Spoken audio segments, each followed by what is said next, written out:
다음은 이제 통합심사 추진 방향에 대해서 말씀드릴 텐데, 앞에 정책 방향하고 기조를 같이 합니다. 그래서 크게 어렵지 않으신데 조금 더 디테일한 내용이 있어요. 그 부분만 제가 핵심적으로 짚고 설명을 드리도록 하겠습니다. 자, 적정 훈련 시간 편성 유도한다는 거 설명 다 드렸죠. 국기 직종은 국기 직종별로, 계좌제는 실업자 계좌제 훈련은 세 분류로 지금 가이드가 다 나가 있습니다. 다만 여러분들이 주의하셔야 될 사항이 하나가 있어요. 그렇게 크게 이제 가이드가 나가는데 그 안에서 자격과정은 자격과정별로 또 통계를 냈습니다. 이해하셨죠? 그래서 그거는 필히 여러분들이 보시고 신청을 해주셔야 되고, 자격과정 이외에 NCS 기준 시간의 총합을 초과하는 것들은 과잉 편성됐다라고 저희가 이전부터 그렇게 심사를 하고 있었지 않습니까? 그 부분도 여러분들이 잘 준용하셔서 해주시면 되는데, 어렵지 않은 게 이미 가이드라인이 다 나가 있는 대로 하시면 돼요. 그 범위 안에서 하시면 되고, 전산에도 들어가 있기 때문에 여러분들이 그걸 놓치시더라도 전산에서 알람이 다 뜨실 거예요. 그 미만으로 편성하시면 큰 문제가 없다라는 거. 그 다음에 이게 굉장히 중요합니다, 여러분. 이번에 굉장히 여러분들 의견 수렴을 통해서 바뀐 내용이에요. 여러분들이 잘 활용하시면 굉장히 도움되는 내용입니다. 이번에 재량교과라는 게 생겼습니다. 재량교과. 이게 무슨 내용이냐면 여러분들이 의견을 많이 주신 거예요. 훈련 사업을 하다 보면 학생들께 이 사업 안내나 앞으로 집행되는 거에 대해서 학적 관리나 이런 것들을 자세하게 설명드리는 게 입교식이잖아요. 그죠? 그 다음에 수료식. 뭐 이런 부분들이 실제 필요한데 제도화가 안 돼 있다 보니까 좀 어려움이 많다. 꼭 필요한 사항이다라고 의견을 주셔서 부처하고 협의를 해서 이거를 오히려 양성화시켜서 기관에서 적절하게 편성하실 수 있도록 하자라고 의견을 좀 제안을 했습니다. 그래서 이번에 그게 제도화가 됐습니다. 그래서 여러분들이 어떻게 하시면 되냐면 이따가 우리 담당자가 설명을 해주실 건데, BNCS 교과에 재량 교과라고 하셔가지고 편성을 하시면 돼요. 이론 과정으로. 이해하셨죠? 다만 여러분들이 지켜주셔야 될 건 뭐냐면 두 가지만 지키시면 돼요. 총 훈련 시간의 10%를 초과하시면 안 됩니다. 그리고 총량이 20시간을 초과하시면 안 돼요. 이해하셨죠? 그러면 그냥 부적합된다고 보시면 돼요. 그것만 주의하시면 되고, 꼭 필요한 입교식, 수료식, 그 다음에 취업 특강 정도까지는 저희가 수용할 수 있는데 줄넘기, 체육활동 이런 거 안 됩니다. 이해하셨죠? 저희가 이게 꼭 필요하기 때문에 같이 제도화를 만든 겁니다. 여러분들 의견 수렴을 해서. 그러니까 그 제도가 또 잘못돼가지고 나중에 이게 폐지되지 않도록 여러분들 도와달라는 뜻입니다. 꼭 필요한 것만 편성해서 들어오실 수 있도록 하고요. 중요한 거는 저희가 편성 가이드에 나가 있는 직종이 있을 거예요. 그쪽은 더더욱 불필요한 어떤 그 편성이 초과되지 않도록, 그거는 이제 부적합을 할 예정이니까 그거는 좀 잘 보셔가지고 하시면 될 것 같아요. 여기 뭐 기관 원장님들, 관계자분들 수료식, 입교식 필요하시죠? 또 취업 특강도 필요하시잖아요. 그죠? 그래서 제한된 범위이긴 하지만 이번에 제도를 양성화 시켰으니까 여러분들이 잘 이용해 주시면 좋을 것 같아요. 좋은 취지로. 이해하셨죠? 자, 능력 단위 편성 시간에 대해서 하위 마이너스 50 없앤다고 말씀드렸죠. 그 내용입니다. 그리고 실업자 훈련에서 그 밑에 하위 그 수준들은 의무적으로 편성 안 해도 된다고 말씀을 드렸죠. 그 내용입니다. 그 다음에 이제 재직자 고급 훈련 확대 유도인데 요거는 좀 다른 내용이기 때문에 한 번 더 제가 짚고 넘어가겠습니다. 여러분들 고수준 신기술 훈련이라고 재직자 훈련에 있는 거 아시죠? 예, 처음에는 우수기관만 신청하실 수 있도록 했는데 지난번 심사 때 모든 기관들이 전 직종을 다 신청하실 수 있도록 풀었습니다. 근데 6수준으로 돼 있었어요. 그러니까 좀 수준이 높다 보니까 접근이 좀 어렵다는 의견이 있으셔서 이번에는 5수준으로 좀 단계를 낮췄습니다. 그리고 이 과정이 통과되시면 훈련비 심사는 하는데 실비 심사를 하게 되죠. 최대 NCS 300%까지 비용을 지급합니다. 그런데 좀 특이한 점은 앞서도 말씀드렸지만 직업능력 개발 혁신 방안에도 나와 있지만 앞으로는 신기술 훈련을 많이 장려하겠다는 거예요. 그래서 신기술 분야나 그런 분야에 대해서는 수준에 관계없이 고급 및 특화 훈련을 하실 수 있도록 저희가 이번에는 유연화를 시켰습니다. 그래서 우수기관들이나 관심 있는 기관들 보시고 신청을 많이 해주시면 좋을 것 같아요. 그 다음에 NCS 적용 분야가 지난 심사까지도 948개였는데 이번에 53개가 추가돼서 1001개가 제공됩니다. 그래서 여러분들이 잘 살펴보시고 많이 활용해 주시면 좋을 것 같고요. 그 다음에 이제 신규 과정 회차 검증을 강화하겠다고 지난번부터 안내를 해드렸죠. 이 내용은 어떤 내용이냐면 실제 그 성과 적정성을 할 때 처음 진입하는 직종이나 과정에 대해서는 저희가 성과 적성을 하지 않습니다. 왜냐하면 성과가 없으니까요. 그죠? 근데 그 부분들이 오히려 실적을 보유한 기관들하고 역차별이 될 수 있지 않습니까? 그래서 지난번에 저희가 어떻게 말씀드렸냐면 1년 뒤에도 성과가 없으면 그냥 부적합하겠다고 말씀드렸습니다. 그래서 그거를 이번 하반기 때 심사 때부터 적용을 할 거예요. 그 내용이라고 보시면 될 것 같고요. 그 다음에 여러분들 이거 잘 들으셔야 됩니다. 부실교재 심사를 강화합니다. 이 내용은 어떤 내용이냐면 시중교재는 그 ISBN이라든지 검증을 거쳐서 나오기 때문에 크게 무리가 없어요. 근데 자체교재 중에 시중교재보다도 훨씬 더 우수한 교재도 많이 있습니다. 근데 굉장히 또 부실하게 만드는 교재도 있어요. 그렇다 보니까 목차나 내용이 확인이 안 되는 교재들이 있습니다. 그래서 여러분들이 불이익 받는 경우가 있습니다. 쉽게 말씀드리면 부적합되는 경우들이 있다는 겁니다. 그래서 그 부분에 대해서는 목차, 분량, 내용을 분명히 저희한테 제공해 주시는 자료에 담으셔야지만 저희가 이런 거 교과를 가르치는 걸 확인할 수 있어요. 확인을 안 된 걸 적합시킬 수는 없지 않습니까? 그죠? 그렇게 이해하시고 교재, 특히 자체 교재들 잘 올려주셔야 된다는 거 유념하시면 됩니다. 그 다음에 훈련 편성 가이드를 이번에 좀 확대해서 제공합니다. 기존에는 간호조무라든지 요양이라든지 한식조리라든지 이런 것만 했는데 이번에는 직업 담당사, 장례 지도사, 양식, 중식, 일식까지 조리 기능사에 대해서는 저희가 가이드라인을 제공하니까 이 2편에 잘 나와 있습니다. 그거 보시고 이제 진행해 주시면 될 것 같고요. 이번에 122개에 대한 국기 직종 가이드도 재개공이 되니까 잘 보고 편성하시면 됩니다. 어제도 부산 지역 설명회 때 좀 잘하는 기관이신데도 또 질문을 하시더라고요. 국기 직종에 대해서 어떻게 편성하면 되냐고. 가이드라인이 나가 있습니다. 그걸 좀 한번 보시고 좀 활용해 주셨으면 좋겠어요. 그래서 가이드를 만든 거거든요. 그죠? 네. 그 다음에 이제 유효기간 연장 심사를 여러분들이 좀 많이 활용하시는데 그 부분에 대해서 좀 합리적으로 절차를 개선했습니다. 이게 무슨 내용이냐면 유효기간 연장 심사를 얻더라도 성과 적정성 심사를 했었습니다. 근데 그 부분을 좀 합리화시켜서 직종별 취업률 이상이면 성과 적정성을 유효기간 연장 심사를 안 하겠다는 겁니다. 이해하셨죠? 그래서 여러분들이 유효기간 연장 심사 넣을 수 있는 거는 실질적으로 자격증에 개편되거나 NCS가 바뀌어서 내용상의 문제가 없는 거라면 성과 적정성을 거치지 않고 적합을 시키겠다는 겁니다. 이해하셨죠? 그런 제도라는 거를 이해하시면 되고, 다만 여러분들께서 꼭 지켜주셔야 될 건 뭐냐면 지금 시간이 조정됐잖아요. 그거는 초과하면 부적합을 할 거예요. 그러니까 그걸 잘 판단하셔서 시간이 우리가 기존에 적합됐던 과정이 이번에 나온 가이드라인에 시간에 초과를 했다. 그러면 유효기간 넣는 것보다 신규 과정으로 넣는 게 유리하시다는 거예요. 이해하셨죠? 왜냐하면은 유효기간도 신청 한도수를 차감하기 때문에. 그죠? 예. 그렇게 이해하시면 되고요. 그 다음에 아까 말씀드렸죠? 훈련 시설 유형별로 법적 지위가 각각 운영돼야 되는 것은 분리조치해서 운영할 거고, 그렇게 들어온 과정들이 잘못 들어온 것들은 부적합하겠다는 겁니다. 예컨대 학원에서 요양보호사를 운영하겠다. 이건 부적합 사항이라는 거죠.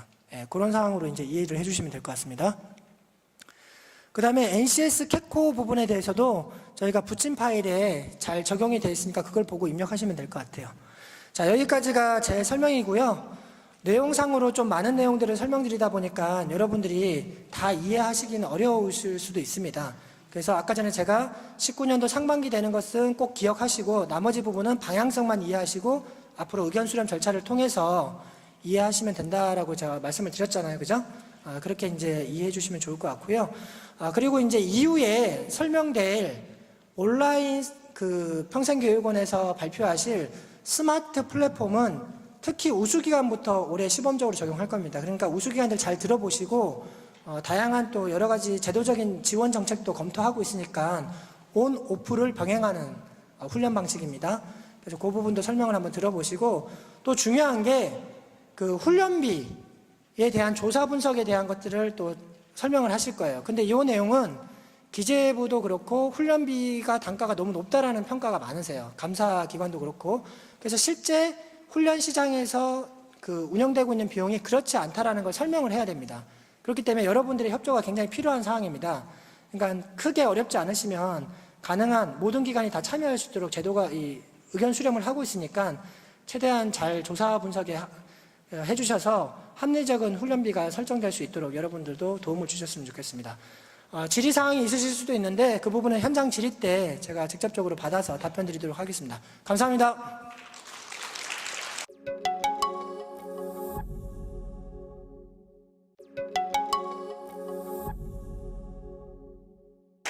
네, 안녕하세요. 집차센터 김민서입니다. 제가 맡은 그 통합심사 개요 그리고 절차 그리고 각 단계의 심사의 기준을 제가 맡고 있는데 저희가 일을 하면서 가장 많이 고민하는 부분이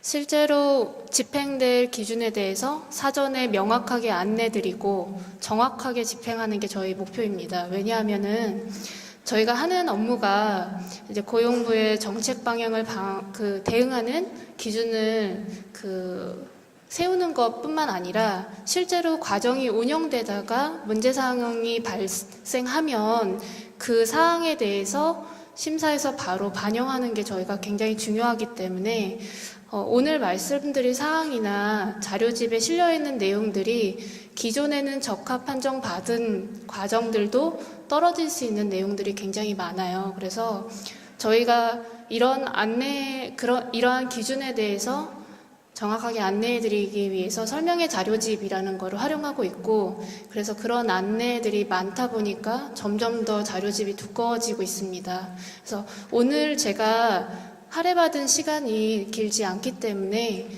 앞에 1권에 있는 기준 내용뿐만 아니라 뒷권에 있는 직종별 부적합 사례도 하나하나 전달드리기는 어려운 점 양해해 주시고요. 다만 저희가 사용되는 자료집이나 이런 부분에서 저희가 알려드리지 않으셨어도 돌아가셔서 꼭 꼼꼼히 읽어보시고 심사 신청해 주시는 것을 부탁드립니다. 그래서 우선은 제가 맡은 부분 이제 시작을 할 건데, 먼저 전반적인 통합심사 계획에 대해서 먼저 알려드릴 거고요.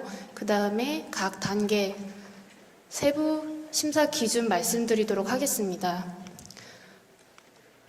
통합심사 많이 오신 분들은 아실 텐데, 저희가 이렇게 우측 상단에 자료집 페이지를 기재해드려요. 그래서 만약 설명을 들으시다가 적거나 이러실 필요가 없는데, 혹시나 놓치신 부분은 이 발표 자료도 등록을 해드리니까 나중에 확인이 가능하시고요. 또 오늘 저희가 전달하는 내용들은 동영상으로 또 저희 신평 홈페이지에 등록이 되니까 혹시나 놓치신 분들도 다시 확인하실 수 있다는 거 안내 말씀드리겠습니다.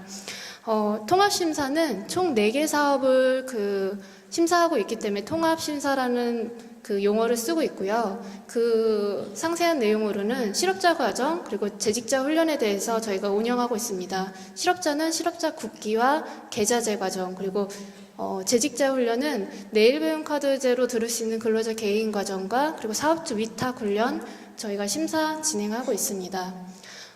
신청 자격에서는 2가지 안내를 드리면 될 것 같은데, 첫 번째는 실시 가능 직종 그리고 등록된 훈련 강사로만 승인된 훈련 강사로만 심사 신청이 가능하시다는 거 한 번 더 강조드리고요. 또 하나는 지금 운영 중이던 과정이 행정처분 받으신 경우가 있을 거예요. 그러면 수정 보완일 기준으로 인정 또는 위탁 제한이 만료되지 않을 경우에는 해당 사항에 대해서 신청은 가능하실 수 있는데, 나중에 행정처분된 과정과 신청 과정이 동일한지를 저희가 검토해서 동일하다고 판단될 경우에 부적합 판정된다는 거 확인해 주시기 바랍니다. 다음으로는 가장 많이 물어보시는 신규기관에서 물어보시는 건데, 몇 개의 과정이나 이번 심사에 신청하실 수 있느냐라는 부분이에요. 그래서 19년도 상반기 신규기관 인증평가에 참여한 기관들은 근본에 10개의 과정까지 신청이 가능하신데요. 그 중에서도 실업자 국기 과정은 2개까지, 그리고 국기를 포함한 실업자 훈련은 5개까지, 그리고 실업자를 포함한 모든 훈련 과정은 10개까지 가능하세요. 예를 들어서 국기 1개 과정을 신청하신 기관은 계좌제로 4개 과정까지 더 추가로 신청하실 수 있는 거고, 실업자 훈련을 만약 3과정을 신청하셨다 그러면은 재직자 과정을 7개의 과정을 더 신청을 하실 수 있는데, 2가지 주의하실 게, 하나는 과정을 승인받고 운영을 안 하셨을 때 나중에 운영한 기관을 운영하시기가 더 어려워지거든요. 그래서 본인들 훈련 기관의 운영 능력을 한번 고민하셔서 과정을 신청하셔야 된다라는 거고요. 또 하나는 상반기 신규기관 인증평가에 인증유예를 받으실 경우에는 신청한 모든 훈련 과정 바로 다 그 부적합 되신다는 거 확인 부탁드립니다. 그리고 나머지 1년 등급 이상 받으신 기존 기관들이 있으시잖아요. 그런데 이 기관들은 이미 저희가 19년도 상반기 운영과정 통합심사 때 연간 신청 한도 부여해드렸습니다. 그래서 그 신청 한도에서 상반기 운영과정 통합심사에 신청한 과정 수만큼 빼신 과정 있잖아요. 그만큼 신청하실 수 있다라는 거 확인 부탁드립니다. 신청 한도랑 관련된 2가지 유의사항 전달드려야 되는데요. 첫 번째는 저희 통합심사에 신청하는 방법이 2가지예요. 신규 과정으로 신청하거나 기존에 운영하시던 과정이 있으시면 유효기간 연장을 신청하실 수가 있는데, 제가 드릴 말씀은 이번 신규 과정의 어떤 심사 기준에 위배되는 과정이라고 판단되는 과정들은 유효기간 연장 신청하지 마시고 그 부분 보완하셔서 신규 과정으로 신청하시는 게 더 유리하다라고 말씀드리고요. 그리고 실업자 국기 과정 같은 경우에는 저희가 접수되는 과정들을 검토해서 예를 들어서 동일 국기 직종으로 다수 과정을 신청하셨을 때 각 과정의 동일 여부를 다 판단해서 동일 과정으로 판단된 과정 중에 1개 과정만 승인하고 있으니까 신청하시려는 과정이 굉장히 유사하다, 동일 직종에서, 그럴 경우에는 1개 과정만 신청하시라고 안내 말씀드립니다. 가장 중요한 신청 기간인데요. 저희 신청은 다음 주 월요일 10시부터 시작됩니다. 그래서 5월 3일 18시까지 신청이 가능하신데, 이렇게 신청된 과정들만 접수가 되는 거고요. 이 신청 과정들 중에 혹시나 수정 보완이 필요한 과정들은 5월 7일 10시에 다시 전산을 오픈해 드릴 거예요. 그러면 수정 보완 사항 반영하신 다음에 최종적으로 신청 완료 반드시 누르셔야 되고요. 제가 오늘 강조해서 말씀드리고 싶은 거는 그 마지막 날 같은 경우는 전산이 굉장히 폭주하는 관계로 꼭 미리미리 신청 완료하시라는 말씀 전해드립니다. 그리고 신청 방법은 심사평가 시스템으로 접속하셔서 2009년도 2회차로 신청하시면 되겠습니다. 기타 유의사항으로 몇 가지 안내드리면요. 간호조무사, 요양보호사, 장례지도사 유의사항 잘 읽어보시고, 특히 이 과정들은 관련 규정에 어떠한 내용이 편성돼야 되고 또 교강사는 어떠한 분들을 활용해야 되는지가 다 명시되어 있어요. 그래서 그걸 준용해서 하셔서 신청하시고요. 이번에 특히 그 설명의 자료집 부침 6에 해당 과정에 대한 편성 가이드가 실려 있으니까 꼭 참조하시기 바랍니다. 그리고 하나 더 안내 말씀드리면, 요양보호사 양성 과정의 경우 표준 교재가 19년도에 변경이 됐어요. 그래서 꼭 요번에 그 신청하실 때 보건복지부 홈페이지 참고하셔서 해당 교재로 신청하시고, 지금 인증받아서 이미 운영 중인 과정도 그 교재 변경하셔갖고요, 19년도 표준 교재 꼭 활용하시라는 말씀 전해드리겠습니다. 그리고 중소기업 특화 과정이 있는데요. 해당 과정은 전산으로 입력할 뿐만 아니라 그 제출 서류가 반드시 등록돼야 되는 부분이 있으니까 해당 사유 꼭 확인하시고요. 이 과정 같은 경우는 비수도권 의무 개설이 있어요. 그러니까 그 부분 꼭 충족하게 신청하시기 바랍니다. 고수준 신기술 훈련에 대해서 안내드리면, 그 NCS 편성 기준이 고수준 같은 경우는 5수준 이상으로 변경됐다는 거, 그리고 신기술 그 법령에 의해서 인증받은 것이나 아니면은 4차 산업 훈련 분야 있잖아요. 이걸로 가능하신데 훈련 수준은 관련 없다. 이 점 이해하시면 될 것 같고요. 이것도 그 실시 세부 계획서라는 게 등록돼야 되기 때문에 전산으로 입력하고 실시 세부 계획서도 등록하시는 절차 꼭 지켜서 신청해 주시기 바랍니다. 자영업자 특화 과정이라는 게 있는데요. 신청 화면에 보시면 자영업자 특화 과정 여부에 선택하시는 부분이 있을 거예요. 이럴 경우에는 저희가 그 신청 화면상 그 신청한 훈련 과정의 강점 부분에서 그 자영업자 특화 과정으로 어떤 특화된 내용이 있는지를 저희가 검토하거든요. 그래서 이 내용이 없을 경우, 없거나 조금 적정하지 않을 경우 부적합 되는데, 지난 심사에서도 어떤 훈련기관에서 이의 신청 결과를 받으시고 나는 이걸 잘 몰랐는데 그냥 선택을 한 건데 너무 억울하다, 정확하게 안내가 돼야 된다, 이런 말씀이 있으셔서 제가 일부러 전달을 드립니다. 확인해 주시고요. 이 과정이 굉장히 좋은 게 성과 적정성 심사에서 저희가 우대를 해드리는데, 다만 실제로 운영하실 때 실시 인원의 20% 이상 모집을 하셔야만 운영하실 수 있다는 거 다시 한번 확인 부탁드립니다. 그러면 심사 절차별 기준에 대해서 이제 설명드리는 순서로 넘어왔는데요. 우선은 통합 심사가 어떻게 크게 진행되는지를 말씀드리는 게 중요한 것 같아요. 그래서 통합 심사는 크게 세 단계로 나뉩니다. 훈련기관에서 사전 준비하시는 단계, 그리고 심사가 진행되는 단계, 그리고 결과 공고가 나가는 단계로 나뉘는데, 그 사전 단계에서 꼭 해주셔야 되는 거는 당연히 인증평가 신청하셔야 되는 거고, 또 사전에 CC 가능 직종이나 NCS 확인 강사 등록해서 승인된 분들 승인해야 된다는 거, 그리고 시설, 장비, 교재도 등록된 내용을 불러오기 형식으로 저희가 심사를 신청하실 수 있기 때문에 이걸 미리 정리를 해주시고요. 그 다음에 심사가 신청이 되면 저희는 직종분류 검토부터 단계별로 이제 심사를 진행하는데요. 그 직종분류 검토, 그 다음에 기본 요건 심사, 훈련과정 적합성 심사 순서대로 진행을 해서 최종 적합된 과정은 결과 공고를 내보내드리고요. 그 결과 공고는 저희가 6월 26일 예정이니까 그때로 알고 계시면 될 것 같고, 그때 결과 공고가 나오면 일주일 정도 저희가 이의 신청하실 수 있는 기간을 드려요. 그러면 만약 조정되거나 부적합된 부분에 대해서 이의 신청이 필요하신 기관들은 그 시간 안에 신청하시면 저희가 다시 판정의 적정성을 검토하는 단계로 해서 심사를 진행하니까 그런 점 확인하시면 되겠습니다.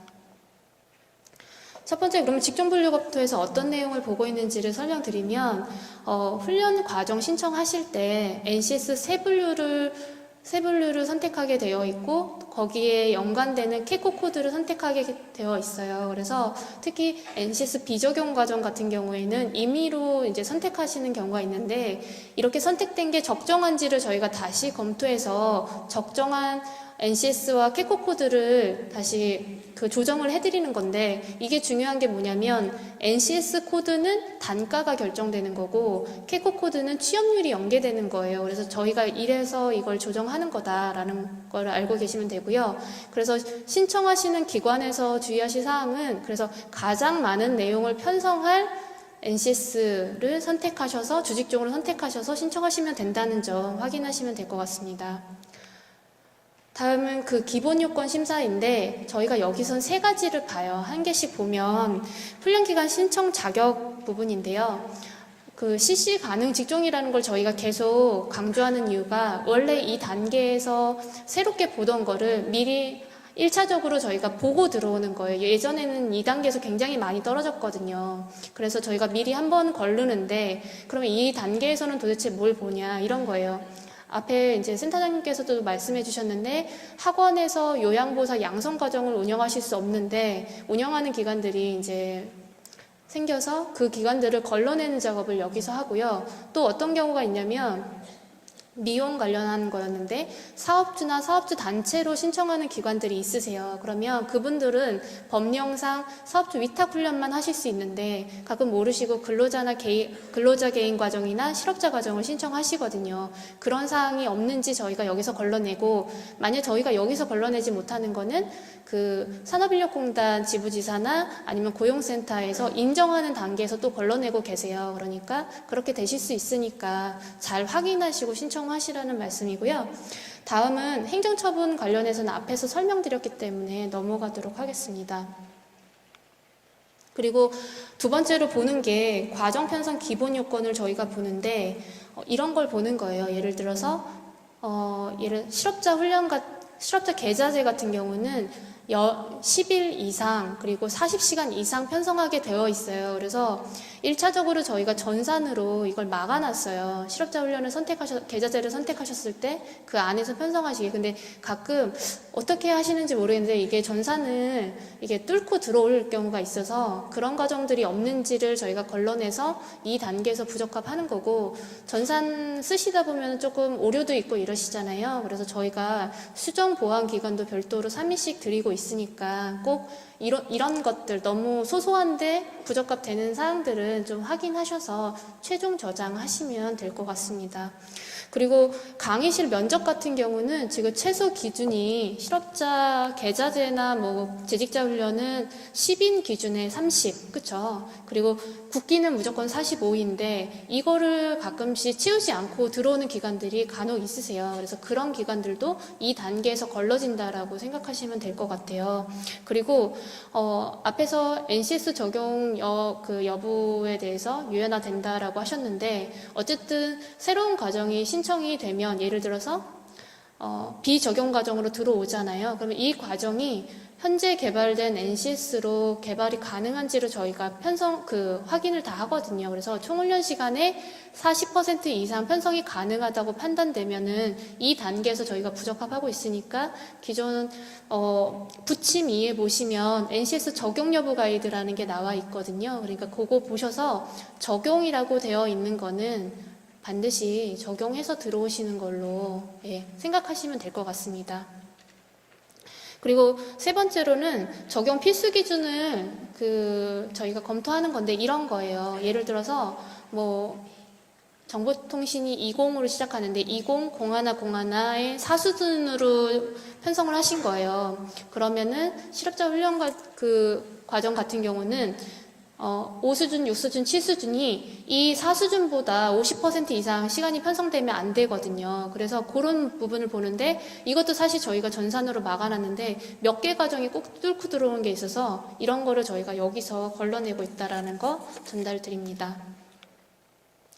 신청 제한 분야로 넘어왔는데 기존에 계속 하던 과정들이 여기서 걸러지는 경우는 거의 없는데 새롭게 훈련기관에서 만든 과정들이 여기서 많이 걸러지는 것 같고, 또 신규 기관이실 때 여기서 많이 걸러지는데 신청 제한 분야에서 저희가 보는 거는 이 과정이 정부 지원 필요성이 있느냐 없느냐인데, 저희가 이제 임의로 하는 게 아니라 이렇게 9가지 기준으로 하고 있어요. 이 기준은 저희가 어떻게 만들었냐면 실업자 실시 규정이라는 게 있고, 그리고 근로자 그리고 사업주 위탁 교육에는 지원 규정이라는 게 있는데 각 훈련 사업별로 이런 과정은 우리가 지원하지 않는다라는 기준이 법령상 들어가 있습니다. 그래서 그거를 통합해서 만들어서 이 이름이 통합 기준이에요. 그래서 저희는 이 기준을 9가지 카테고리로 나눴는데 이거를 그냥 보여드렸을 때 훈련기관이 너무 어려워하셔갖고 저희가 만든 게 세부 기준이에요. 그리고 그 세부 기준을 어떻게 판단하는지를 같이 알려드리기 위해서 논리함수라는 걸 또 만들었어요. 그래서 저랑은 자료집 50페이지에 나와 있는 하나의 예시를 볼 건데요. 교육 및 보육 관련 분야가 한동안 그 문제가 이슈화된 적이 있어요. 그래서 더 심사를 강화한 부분인데, 예를 들어서 교육 및 보육 관련 분야로 신청하시면 여기 보시면 그 빨간색 테두리가 있는 거 있잖아요. 이 4가지를 다 충족해야만 신청 제한 분야에서 적합 판정을 된다는 거예요. 하나라도 충족하지 못하시면 부적합이 되는 건데, 보육 관련 분야로 신청하실 때 무조건 NCS는 4수준 이상으로 편성하셔야 되고요.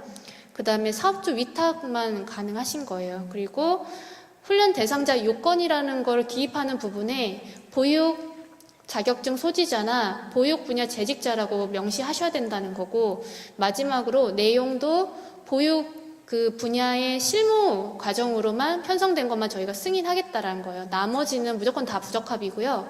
그 내용 표에 보시면 옆에 주의 키워드라는 내용이 있어요. 이게 뭐냐면 훈련기관에서 이렇게 신청을 하시잖아요. 그러면 그 자료가 모두 추출돼서 저희는 과정을 가질 수가 있는데, 그러면 직종 담당자가 그 과정 내용 중에 방과 후 또는 아동이라는 글씨가 있는지를 다 검토를 해요. 그래서 만약 그게 뭐 훈련 목표에 아동을 위한 뭐 이런 게 써 있잖아요. 그럼 그거는 무조건 신청 제한 분야 심의에 저희가 상정을 합니다. 그래서 이게 정말 우리가 원래 의도했던 그 신청 제한 분야인지 아닌지를 검토하는 단계를 가져요.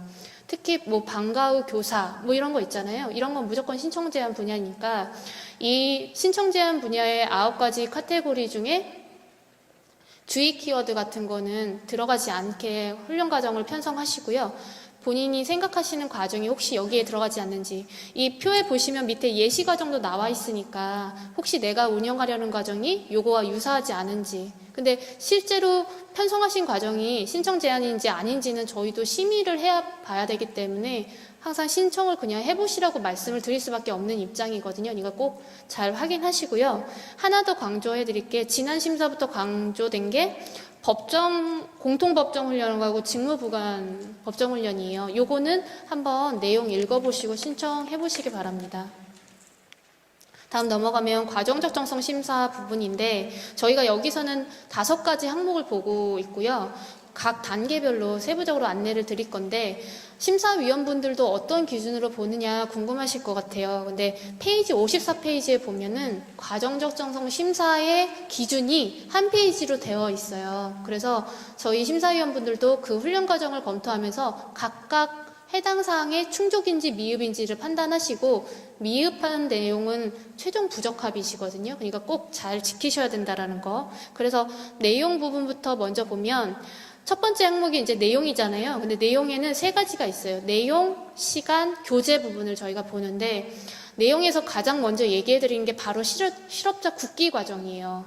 그래서 실업자 국기는 가장 중요한 게 뭐냐? 정의인데, 그래서 정의에 부합하는 과정명 목표 내용으로 편성되었는지를 볼 거고, 이거가 너무 어렵다는 말씀이 많아서 지금 국기 직종이 122개인데 저희가 118개 지금 개발된 훈련 기준으로 만들 수 있는 118개 직종에 대해서 직종 편성 가이드를 만들었어요. 그래서 그걸 제공해 드리고 있으니까 참고하시고요. 하나의 사례를 제가 같이 보고 싶어요. 그래서 갖고 나왔는데, 예를 들어서 핀테크라는 직종에 보시면 핀테크 직종 옆에 자료집으로는 55페이지인데요. 그 기준 훈련 시간이 있어요. 제가 권장해 드리는 거는 무조건 기준 훈련 시간 아래로 편성을 하신다라는 거고요. 그 다음에 직종 밑에 보면은 직종 정의가 있고, 그 다음에 훈련 과정 편성 주의사항이 있고, 그 다음에는 실제로 어떤 능력 단위들이 권장되고 선택되었는지 나와 있거든요. 그래서 이런 거 참고하셔서 신청하시라고 저희가 안내 드렸으니까요. 그 아까 알려드린 경로 따라가셔서 꼭 확인해 보시기 바라고요. 기존에 적합된 과정도 적정하지 않다라고 하면은 심사는 점점 강화되고 있으니까요. 꼭 확인 부탁드립니다. 그 다음에 보실 게 3가지를 같이 볼 건데, 창업과정, 자영업자 특화과정, 자격증 과정이에요. 창업과정은 이런 거죠. 뭐 밑반찬 창업과정 이런 거 있잖아요. 그러면 저희가 보는 거는 창업을 할 수 있는 과정인지를 보는 거예요. 근데 어떤 과정은 밑반찬 과정하고 밑반찬 창업 과정이 똑같아요. 편성이. 그냥 그 22개 반찬을 조리하는 방법만 가르치시는 경우가 많아요. 이럴 때는 창업이라는 이름이 있기 때문에 부적합할 수 있다라는 거예요. 그래서 훈련 목표나 과정명이나 신청훈련의 강점이나 어떤 부분에 창업이라는 내용이 있으면은 그 내용을 충분히 반영해서 과정을 편성하셔야 된다는 거고, 또 하나는 아까 자영업자 특화과정 안내 드렸잖아요. 이거 다시 한번 강조드리고요. 그 다음에 자격증 취득과정은 이런 거죠.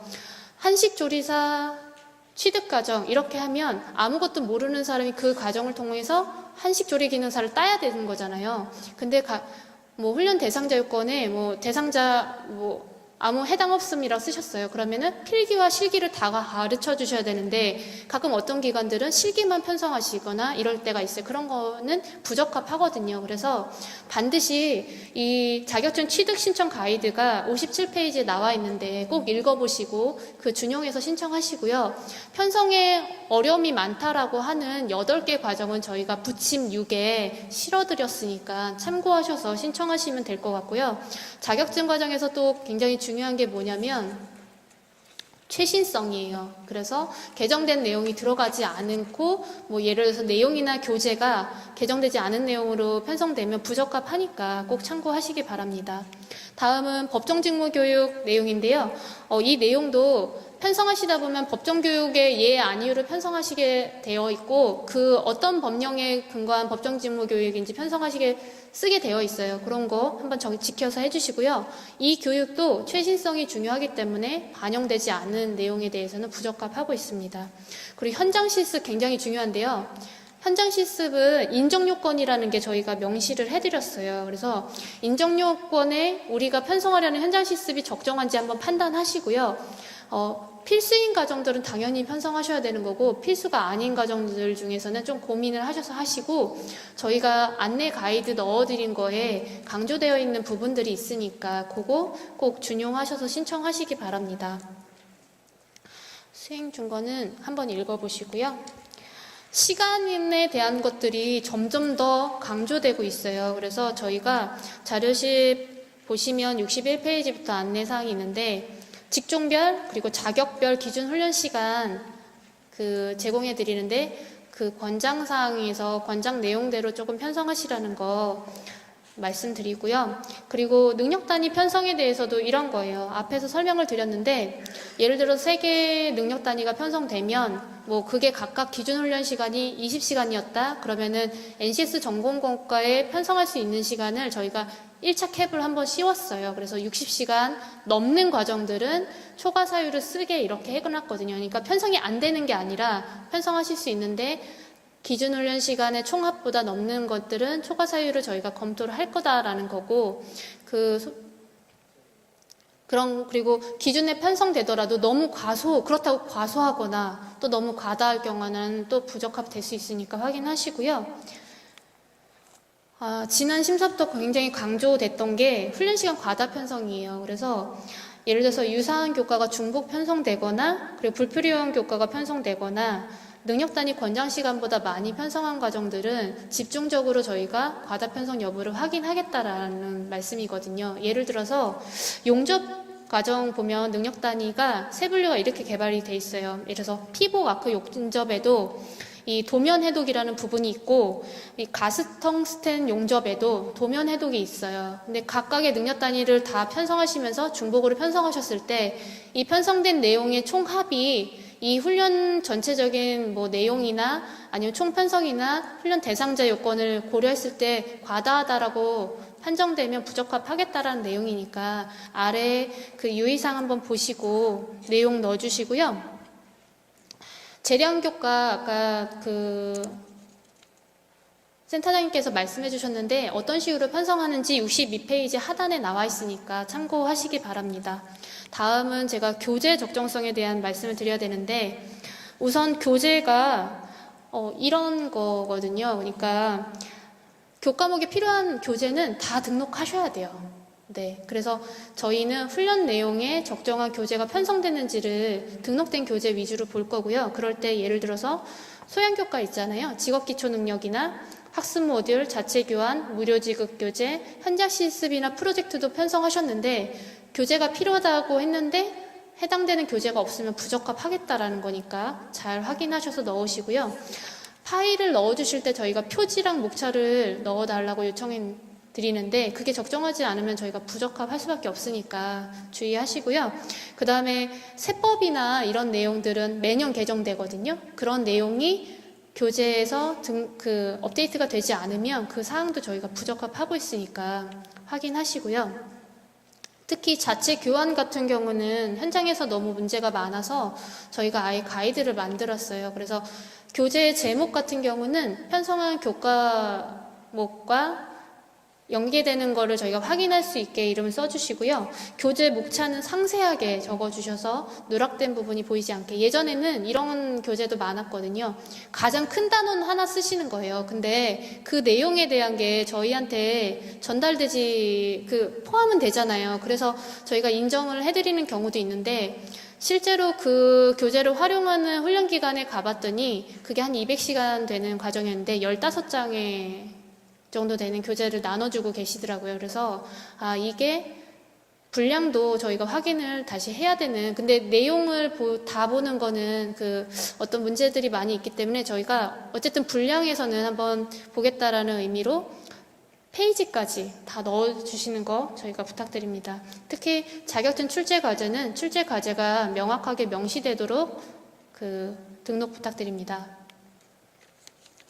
다음은 훈련 부분인데 저희가 훈련 목표와 훈련 내용에 적합한 교수학습 방법, 평가 방법을 활용하셨는지 보고 있어요. 그래서 여러 가지 방법을 많이 써봤는데 가장 많이 부적합되고 있는 부분이 학생 실습이 필요한 교과목에 실습을 할 수 없는 어떤 훈련 방법이나 아니면은 학생의 실습 능력을 평가할 수 없는 훈련 평가 방법을 활용하신 부분이에요. 그래서 특히 이 부분은 전체 직종에서 대부분 다 잡고 있으니까 해당 직종의 부적합 사례나 이런 거 확인하셔서 반영해서 심사를 신청해 주시고요. 기존에 잘 운영했던 과정들도 저희가 기인정 사실과 상관없이 부적합할 거니까요.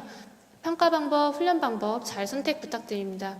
근데 선택하실 때 전산에서 이제 선택을 하시다 보니까 평가 방법이나 훈련 방법의 이름만 보고 이게 그거겠지라고 생각하고 선택하시는 경우가 많이 있으세요. 그런데 교수학습 방법과 평가 방법에 대해서 부침 1에 저희가 실어드렸거든요. 한번 내용을 읽어보시면 원래 생각하셨던 그 방법이 아닐 수 있어요. 그러니까 그거 한번 참고하시라는 거 말씀드리고요.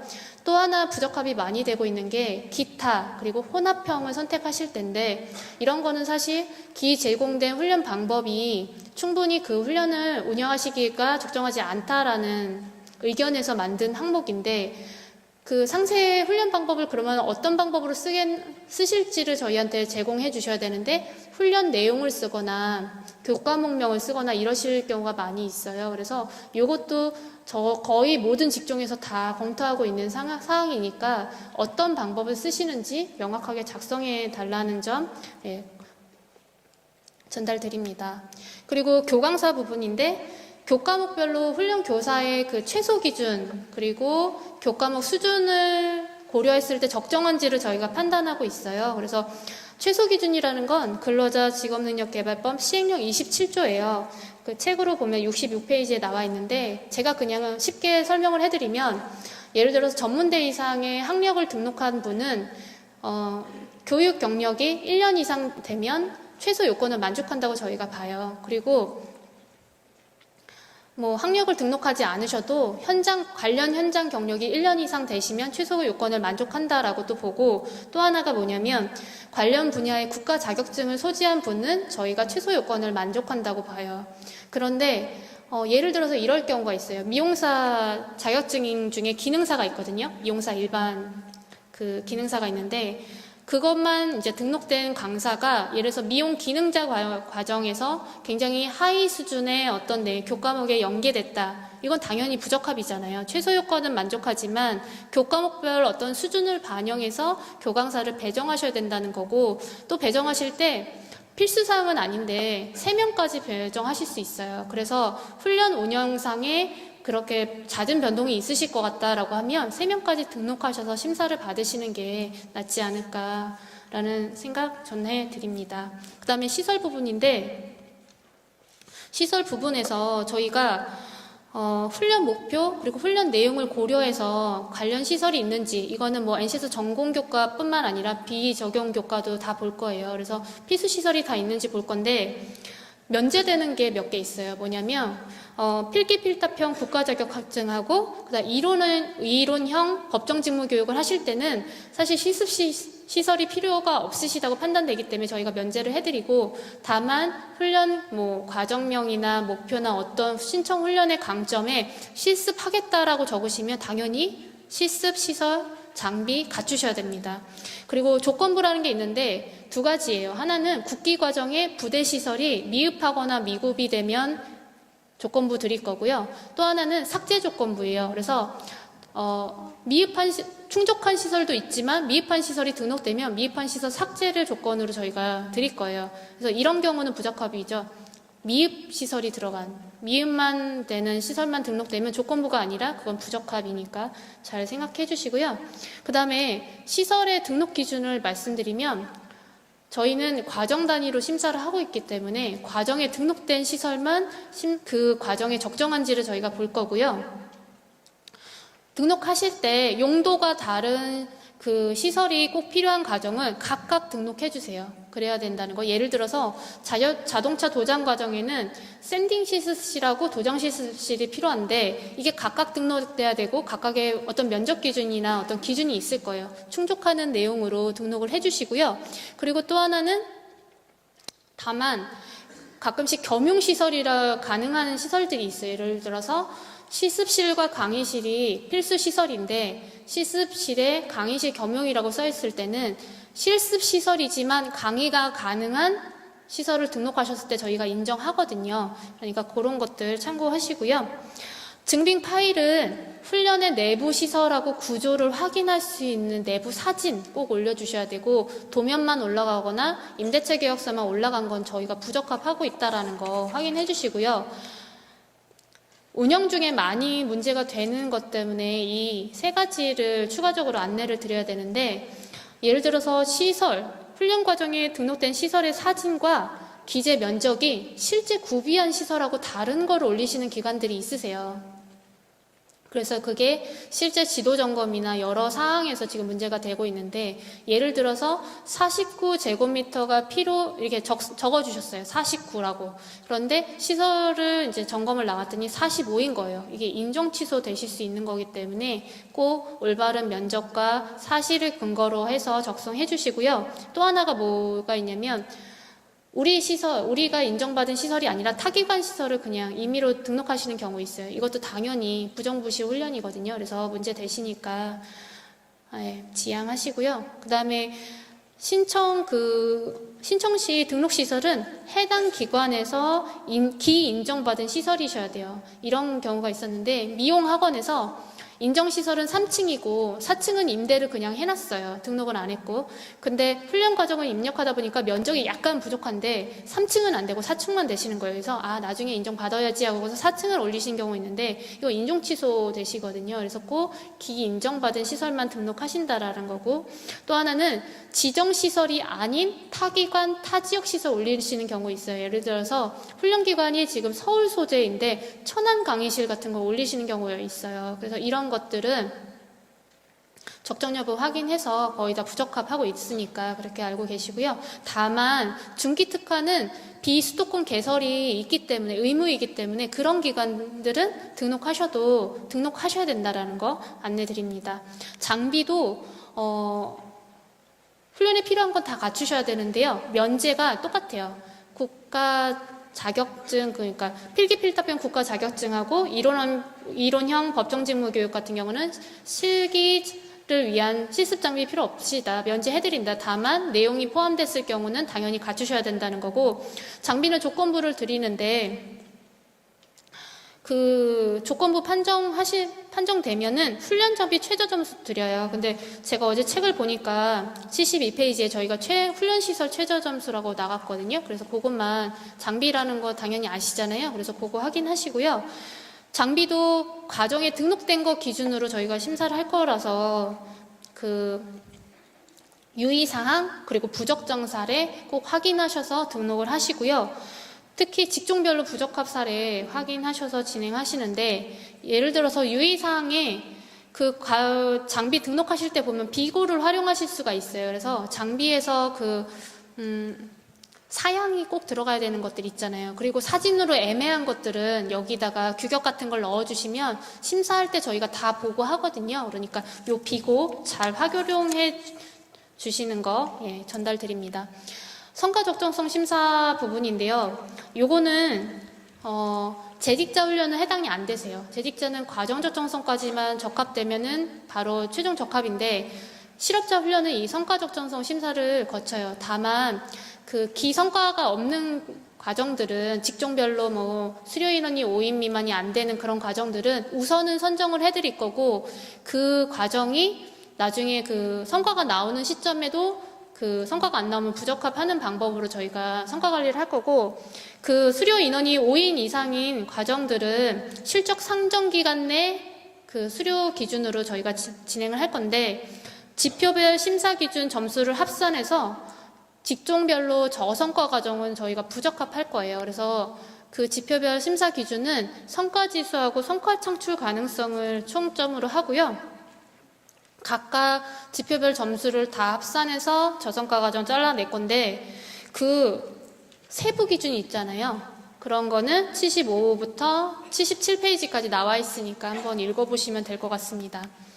그렇게 해서 저희가 나온 결과를 가지고 어떻게 그 결과를 매칭하냐면 아래 파란색으로 써 있는 것들은 예를 들어서 수료 인원과 관계없이 직종별 취업률이나 수료율이 0%인 과정, 그리고 직종별 수료 인원이 5명 이상인데 성과 적정성에서 그 저성과로 판정된 과정들은 부적합하는 거고요. 나머지 직종별 운영 실적이 아예 없거나 수료 인원이 5인 미만인 거는 이번에는 해차를 제한해서 이제 운영하실 수 있게 하겠다. 근데 이게 운영 실적이 도래되는 시점에도 운영 실적이 나쁘면 부적합하겠다라는 거고, 수료 인원이 5명 이상인데 이제 선발된 과정의 일반 과정들은 그 계좌제나 국기에서 어떤 식으로 회차를 제한하는지, 그리고 우수훈련 기간은 어떤 식으로 회차가 제한되는지 나와 있고, 우수기간 같은 경우는 1년이 넘으시잖아요. 운영하실 때. 그러면 회차가 예를 들어서 2회차로 제한됐을 때 그 유효기간 시작일부터 1년 동안 2회차 하신 거고요. 유효기간 종료되고 다음 또 연도가 시작되잖아요. 그러면 다시 또 그 회차를 운영하실 수 있다라는 거 참고하시면 될 것 같습니다. 훈련비 심사는 기본적으로 저희가 드리는 거는 NCS 적용 단가잖아요. NCS 기준 단가인데 그거 말고 우리는 실비를 더 받아야 된다는 기관들이 있으실 거예요. 그러면 우선 훈련비 심사를 신청하시는데 모든 과정에 다 드리는 게 아니고 고급 및 특화 과정에 해당될 때만 실비 인정을 해드려요. 그래서 그 기준이 다음 페이지에 나와 있는데 우선 기준이 4가지를 중에 3가지를 충족하셔야 돼갖고 1번, 2번 그러니까 강사랑 내용은 당연히 둘 다 필수적으로 충족해야 되고 3번과 4번은 둘 중에 하나가 충족되시면 되거든요. 그래서 저희가 각각 사업의 형태별로 어떤 기준이 적혀 있으니까 내가 실비를 받고 싶은데 여기 기준에 적용되게 편성을 하실 건지를 고민하시고요. 안 되시면 당연히 일반 NCS 적용 단가를 신청하시는 게 맞고요. 그리고 이런 과정들은 훈련 실시 세부 계획서 그 비용에 대한 산정 그 근거를 저희가 다 받을 거예요. 그러니까 일반 뭐 NCS 적용 단가나 기준 단가 미만 선택하시는 기관들은 뭐 비용을 얼마 산정하고 이런 거 하나도 내실 필요 없는데 여기에 해당되는 기관들은 그것도 다 쓰셔야 된다는 거, 등록돼야 된다는 거 안내 드립니다. 다음은 유효기간 연장 과정에 대한 건데 이게 굉장히 중요하더라고요. 질문도 많고 이번에 이제 통합심사 공고일 기준으로 6개월 이내에 만료 예정인 과정들만 이거 신청을 하실 수 있는데 그 과정들 중에 공고일 기준으로 2주 전 개시 실적이 있으셔야 돼요. 그러니까 한 번도 안 운영하거나 1주 전에 개시하거나 한 번도 운영하지 않은 과정들은 당연히 신청 대상이 아니신 거예요. 그리고 앞에서 설명드렸던 부분인데 그 직종별로 그 평균 취업률 미만이신 기관들은 저희가 대상에서 아예 제외할 거니까 그렇게 되는 걸로 아시고요. 정말 중요한 거는 현재 통합심사 인정기준 기준에 위배되는 과정들은 수정 보완이 안 되잖아요. 그러니까 그냥 신규 과정으로 신청하시라고 저희가 안내 드려야 될 것 같아요. 그래서 이렇게 된다는 거 확인하시고요.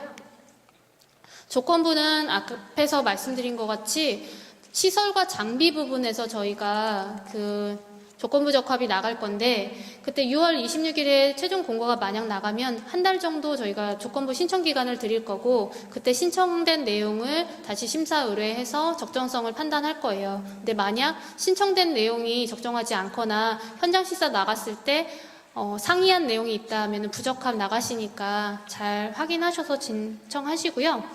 다음은 저희가 안내드린 게 이의 신청에 대한 건데 이의 신청을 그때 뭐 공고일부터 뭐 일주일 정도 저희가 접수를 받는다고 했어요. 그런데 이때 주의하실 거는 기존에 신청한 과정이 수정 보완이 전혀 안 되거든요. 이의 신청이란 건 저희가 심사를 정확하게 했는지를 다시 보는 거라서 그렇기 때문에 저희가 이걸 굳이 안내해 드리는 이유는 최초 심사 때 단순 오류나 누락 등은 이의 신청하셔도 반영이 되지 않는다. 그러니까 최초 심사하실 때 꼼꼼하게 보시고요. 수정보완기간 활용하셔서 다 검토하신 다음에 최종 저장 꼭 눌러주신 과정들만 저희가 심사 신청하실 할 수 있다라는 말씀 전달드립니다. 긴 시간 동안 이제 굉장히 집중해서 들어주셔서 감사하고요. 오늘 오신 기관 중에 혹시 임의용 기관이 있으시면 저희가 이 자료집을 만들다가 하나 잘못된 게 부적합 사례에 그 헤엄 이용 관련된 표가 인쇄소에서 표를 하나 삭제하시는 게 발생을 해서요. 그거는 저희가 업데이트해서 다시 자료집을 올렸으니까 그 사항 참고하시면 된다는 거고요. 그 심사 기준에 대해서 항상 고민을 많이 하고 있고 그걸 충분히 안내해 드리려고 노력을 하고 있으니까 오늘 나눠드린 자료집 1권, 2권 꼼꼼히 읽어보시고 신청해 주시기를 부탁드립니다. 감사합니다.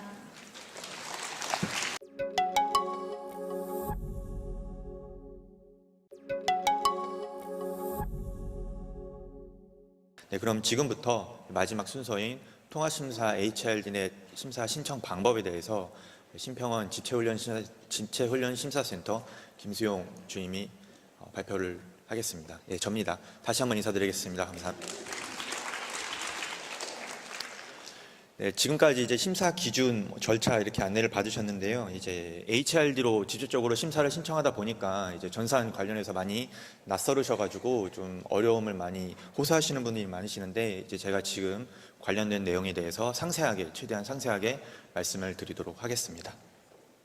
네, 먼저 보시면은 이제 가장 먼저 첫 번째로 보셔야 되는 게 이제 사전 등록 부분을 보실 수 있는데 이제 사전 등록이라고 하는 건 심사를 신청하시기 전에 미리 정보를 등록하는 개념이라고 보시면 될 것 같아요. 그래서 왼쪽부터 보시면은 이제 훈련기간 사전 등록이라고 해서 교강사, 그다음에 실시가능 직종, 그다음에 훈련 시설, 장비, 교재 이렇게 크게 5가지 항목들을 등록할 수 있습니다. 요 사항들이 등록이 돼야지만 심사를 신청하실 때 이 등록된 정보들로 해당 정보들로 훈련 과정을 편성할 수 있으니까요. 이제 이 정보들은 미리 사전에 다 등록이 가능하기 때문에 지금 설명회 끝나시고 나서 귀가하신 이후에 시스템으로도 다 등록이 가능한 부분입니다. 그래서 이 사항이 먼저 진행이 되고 나야지만 심사가 신청 가능하다는 점 반드시 참고 부탁드립니다. 특히 교강사하고 이제 실시가능 직종 같은 경우에는 신청을 하신 다음에 이제 승인 절차가 있습니다. 승인 절차가 있기 때문에 반드시 승인까지 되고 나서 심사가 신청될 수 있기 때문에 이 부분 꼭 확인하셔야 되고 신청하신 날로부터 평균적으로 한 3, 4일 정도 기간 소요가 됩니다. 그렇기 때문에 심사 접수 기간에 조금 신청을 하게 되면은 물량이 많기 때문에 조금 지연될 수가 있어서 지금 조금 여유 있을 때 미리 등록을 해 놓으시면은 미리 승인도 받으시고 나중에 이제 심사도 신청하실 때 조금 더 용이하게 하실 수 있을 것 같습니다. 이제 훈련기간 사전 등록을 먼저 하게 되면은 그 다음에 이제 기본 정보를 등록하실 수 있을 거예요. 이제 기본 정보라 하면 주 훈련 대상이 어떤 건지, NCS 직종이 어떻게 되는지, 훈련비는 기준 단가를 할지, 훈련비 심사를 신청할지, 혹은 기준 단가 미만을 할지 이 부분을 선택할 수 있는 화면이 나올 겁니다. 그 다음에 이제 훈련과정 신청서, 좀 더 이제 세부적인 내용이죠. 훈련과정 신청서를 작성할 수 있게 되고요. 그다음에 운영계획서, 그다음에 훈련비 심사를 신청한 과정들에 한해서는 훈련비 산출 내역서를 작성하게 됩니다. 그다음에 최종적으로 해당 정보들을 확인하시고 신청 완료를 누르시면 모든 심사가 이제 신청이 되게 됩니다. 이제 상세하게 말씀을 드리기 전에 등록 경로를 구분해서 좀 말씀을 드릴게요. 실시가능 직종 같은 경우에는 이제 HRD넷 심사평가 시스템에서 등록을 하실 수 있고요. 이제 5가지 항목들 모두 다 심사평가 시스템에 등록을 하실 수 있는데 이제 하나 차이가 NCS 확인 강사 정보는 훈련 강사님께서 직접 HRD넷 웹페이지를 통해서 로그인을 하셔가지고 NCS 확인 강사 신청을 하셔야 되니까 이 부분은 이제 사전에 강사님들께 미리 안내를 드려서 승인까지 될 수 있도록 확인을 부탁드립니다. 다음은 필수 등록 항목에 대해서 다시 한번 좀 말씀을 드리려고 하는데요. 앞서 말씀드렸다시피 실시 가능 직종, 그다음에 NCS 확인 강사, 그리고 시설, 장비, 교재 이렇게 크게 3가지 챕터로 나눠서 안내를 드릴 수 있을 것 같습니다. 실시가능 직종과 NCS 확인 강사는 앞서 말씀드렸다시피 반드시 승인 절차까지 받으셔야지만 심사에 신청할 수 있다는 점 꼭 확인해 주셔야 되고요. 특히 실시가능 직종의 경우에는 실시가능 직종이 승인이 되어 있어야 훈련 과정을 신청하실 수가 있습니다. 쉽게 말씀드리면 이쪽 직종으로 우리 훈련기관이 훈련을 실시하겠다라는 의미로 사전에 신청하는 개념이기 때문에 이 실시가능 직종을 소분류 단위로 미리 신청을 하셔가지고 반드시 승인까지 받으셔야 되고요. 그다음에 NCS 확인 강사 같은 경우에는 교과목별로 최대 3명까지 강사 배정이 가능합니다. 그렇기 때문에 교과목에 등록될 강사님들을 사전에 명단을 확인하시고 어떤 강사님들이 배정이 돼야 되기 때문에 이 강사님들은 교과목별로 이제 승인이 돼야 된다. 그러니까 직종별로 승인이 돼야 된다. 이 부분 꼭 참고하셔야 되고요.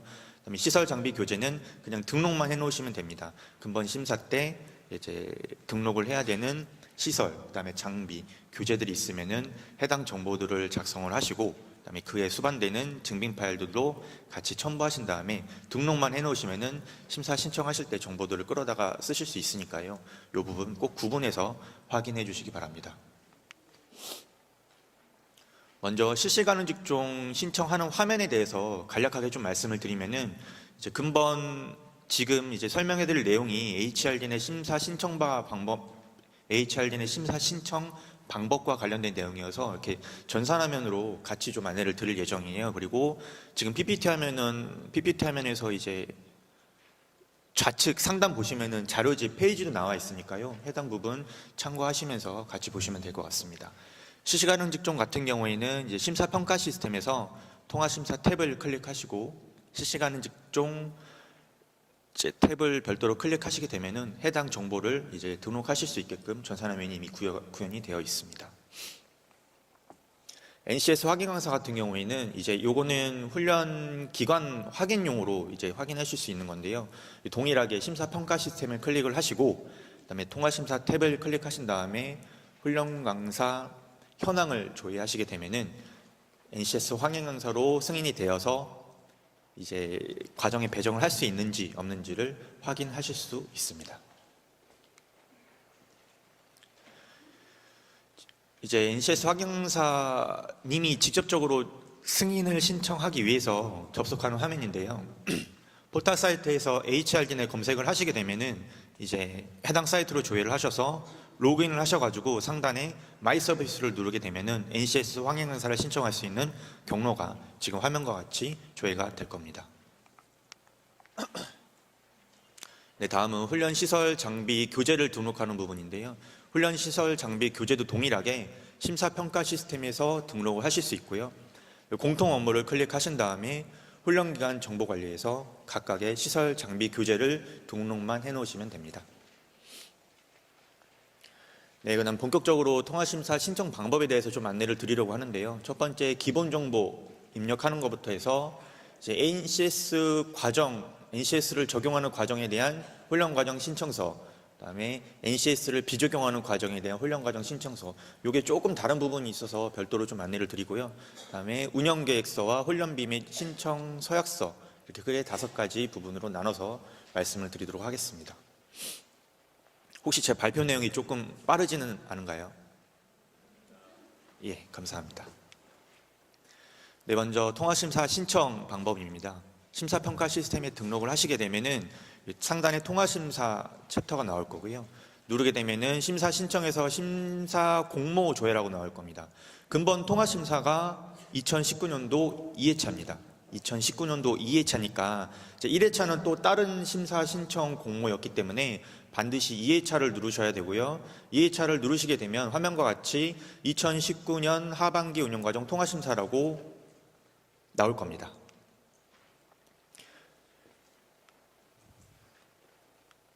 네, 나오게 되면은 이제 오른쪽에 이제 신청 버튼이 나오게 되고요.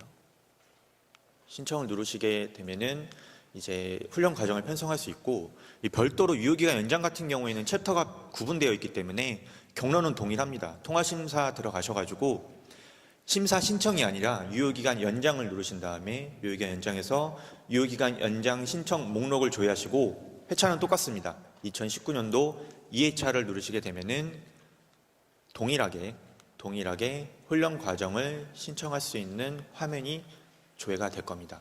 그렇게 해서 신청을 누르시면 되고요. 이제 훈련 과정 신청을 누르게 되면은 가장 상단부터 조회할 때 훈련 기간명 이제부터 해서 뭐 담당자 정보, 신청 훈련 사업들이 이제 정보가 나올 거고, 이제 저희가 이제 훈련 과정 신청을 하실 때 조금 더 보탬이 되고자 클릭형 도움말, 고정형 도움말, 소멸형 도움말 이렇게 크게 세 가지로 구분을 해서 좀 안내를 드리고 있습니다. 클릭형 도움말은 이제 물음표 누르게 되면은 나오게 되는 도움말이고요.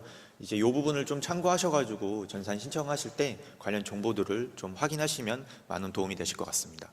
고정형 도움말은 이제 빨간색으로 저희가 별도로 꼭 참고하시라고 안내를 드리고 있는 부분이고요. 소멸형 도움말은 훈련 과정명이라든지 이렇게 작성을 하게 되면은 없어지는 도움말이니까 확인하시면 될 것 같습니다. 지금 상단부터 보시게 되면은 이제 여기에 해당하는 정보들은 기본적으로 훈련기간명이라든지 뭐 담당자 성명 정보 같은 경우에는 기본적으로 전산에 입력되어 있는 값이 자동적으로 불러와질 겁니다. 근데 이제 신청 훈련 사업 같은 경우에는 이 부분부터는 이제 훈련기간 담당자분께서 신청하실 때 직접적으로 좀 클릭을 해주셔야 되는 부분인데요. 이제 실업자 일반, 즉 계좌제 훈련으로 할지 혹은 국기 훈련으로 할지, 근로자 훈련으로 할지, 사업주 위탁 훈련을 할지 이 부분을 클릭을 해주셔야 이제 하단에 주 훈련 대상별 연간 신청 한도수가 나오게 됩니다. 연간 신청 한도수라는 건 2019년도 상반기 운영과정 통합심사와 2019년도 하반기 운영과정 통합심사가 합친 연간 신청 한도수입니다. 2019년도 상반기 운영과정은 지난 연도, 그러니까 작년 하반기에 이미 심사가 다 완료가 됐고요. 근본 심사는 2019년도 하반기 운영과정 통합심사이기 때문에 신청 연간 한도수는 지난 하반기에 신청하신 걸 제외한 물량이 근본 신청 하반기 운영과정 때 신청하실 수 있는 신청 한도수가 되겠죠. 신청 훈련 사업, 즉 직종을 선택하게 되는 화면이 그 다음에 나올 텐데요. 이제 직종은 세 분류 단위로 신청을 하셔야 됩니다. 이게 이제 조금 헷갈리실 수 있는데요. 실시가능 직종 같은 경우에는 NCS 소분류 단위로 신청을 하게끔 되어 있고요. 그다음에 심사를 직접 신청할 때는 NCS 세 분류까지 선택을 해서 신청을 하게 되어 있으니까 그 승인 받은 소분류 직종 내에서 승인받은 실시가능 직종 소분류 내에 있는 세 분류를 선택하셔서 신청을 하실 수 있게 되어 있습니다. 그 다음에 캐코 코드를 선택하실 수 있게끔 되어 있는데 캐코 코드 같은 경우에는 자동적으로 NCS랑 매칭되어 있는 캐코 코드가 아마 설정이 되어 있을 거예요. 근데 그 캐코 코드 이외에 다른 캐코 코드를 혹시 선택하시려고 한다면 이제 전체 조회를 누르게 되면은 전체 캐코 코드를 확인하실 수 있게끔 화면이 나올 겁니다. 그다음에 이제 국가기관 직종 분류라고 해서 실업자 국기 훈련 같은 경우에는 이제 국기 코드를 찍게 되어 있는데 요거는 이제 어떤 국기를 선택하느냐에 따라서 코드는 자동적으로 부여가 되어 있으니까요. 요 부분 이제 참고하셔가지고 신청하시면 될 것 같습니다.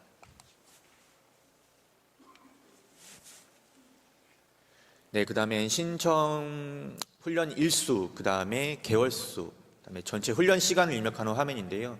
훈련 일수 같은 경우에는 전체 며칠을 하실 건지에 대한 내용을 작성해 주시면 되고, 훈련 개월수, 그 다음에 훈련 시간을 순서대로 입력을 해 주시면 됩니다. 네, 지금 좌측 하단 보시면은 평균 1일 훈련 시간 확인이 반드시 필요한 부분이 나와 있는데 1일 8시간을 초과해서는 심사를 신청해 주시면 안 됩니다. 전산으로 구현이 되어 있긴 하지만 꼭 신청하실 때 1일 8시간 초과해서 혹시 전산 내용이 입력이 되어 있는지 반드시 확인을 해주시고, 혹시 이 부분이 만약에 초과해서 시간이 들어가 있다고 한다면은 저희 심사평가원이나 혹은 한국고용정보원에 좀 문의를 하셔가지고 이 부분이 잘못되어 있는 것 같다고 좀 얘기를 해주셔야 될 것 같아요. 반드시 이 부분 꼭 유의해 주시기 바랍니다. 다음으로는 이제 훈련비 입력과 관련된 부분입니다. 정원 같은 경우에는 60명을 초과해서 이제 입력하실 수 없기 때문에 60명 범위 내에서 실제 운영을 고려하셔가지고 몇 명으로 하실지에 대한 정원수를 입력하시면 되고요. 훈련비 기준 같은 경우에는 이제 일반적인 훈련 과정 같은 경우에는 아마 다 기준 단가, NCS 기준 단가로 신청을 하실 겁니다. 그런데 이제 실비 지원, NCS 기준 단가를 초과한 비용이 좀 더 지원이 필요하다라고 하신다면 훈련비 심사를 선택해 주시면 되고요. 기준 단가보다 조금 더 낮게 훈련비 지원을 받길 원하는 경우에는 기준 단가 미만을 선택하시면 됩니다. 그 이후에 이제 기준 단가를 선택하셨을 때는 아마 정부 지원 승인 훈련비가 자동적으로 구현이 될 거예요. 소분류별로 NCS 직종별 지원 기준 단가가 정해져 있기 때문에 그 지원 기준 단가에 총 훈련 시간이 곱해져서 전체 정부 지원 승인 훈련비가 결정이 됩니다. 그런데 이제 기준 단가 미만이라든지 훈련비 심사를 신청하셨을 때는 별도로 얼마의 금액을 지원 받으실 건지에 대해서 입력을 해주셔야 됩니다. 참고로 좀 말씀을 드리면 훈련비 심사 같은 경우에는 고수준 신기술 훈련을 제외하고는 기준 단가 대비해서 최대 150%까지만 인정이 가능하기 때문에 예를 들어서 기준 단가가 10,000원이라고 했을 때 15,000원까지만 지원이 가능합니다. 그래서 그 범위 내에서 심사 신청 금액을 입력을 해주셔야 되고, 고수준 신기술 훈련 같은 경우에는 최대 300%까지 지원이 가능하기 때문에 그 범위 내에서 입력을 해주시면 될 것 같습니다. 그 다음에 이제 근본에 저희가 좀 전산화면을 조금 바꾼 부분이 있는데, 이제 시장 결정 추가 부담 훈련비를 별도로 입력하게끔 좀 구현을 했습니다.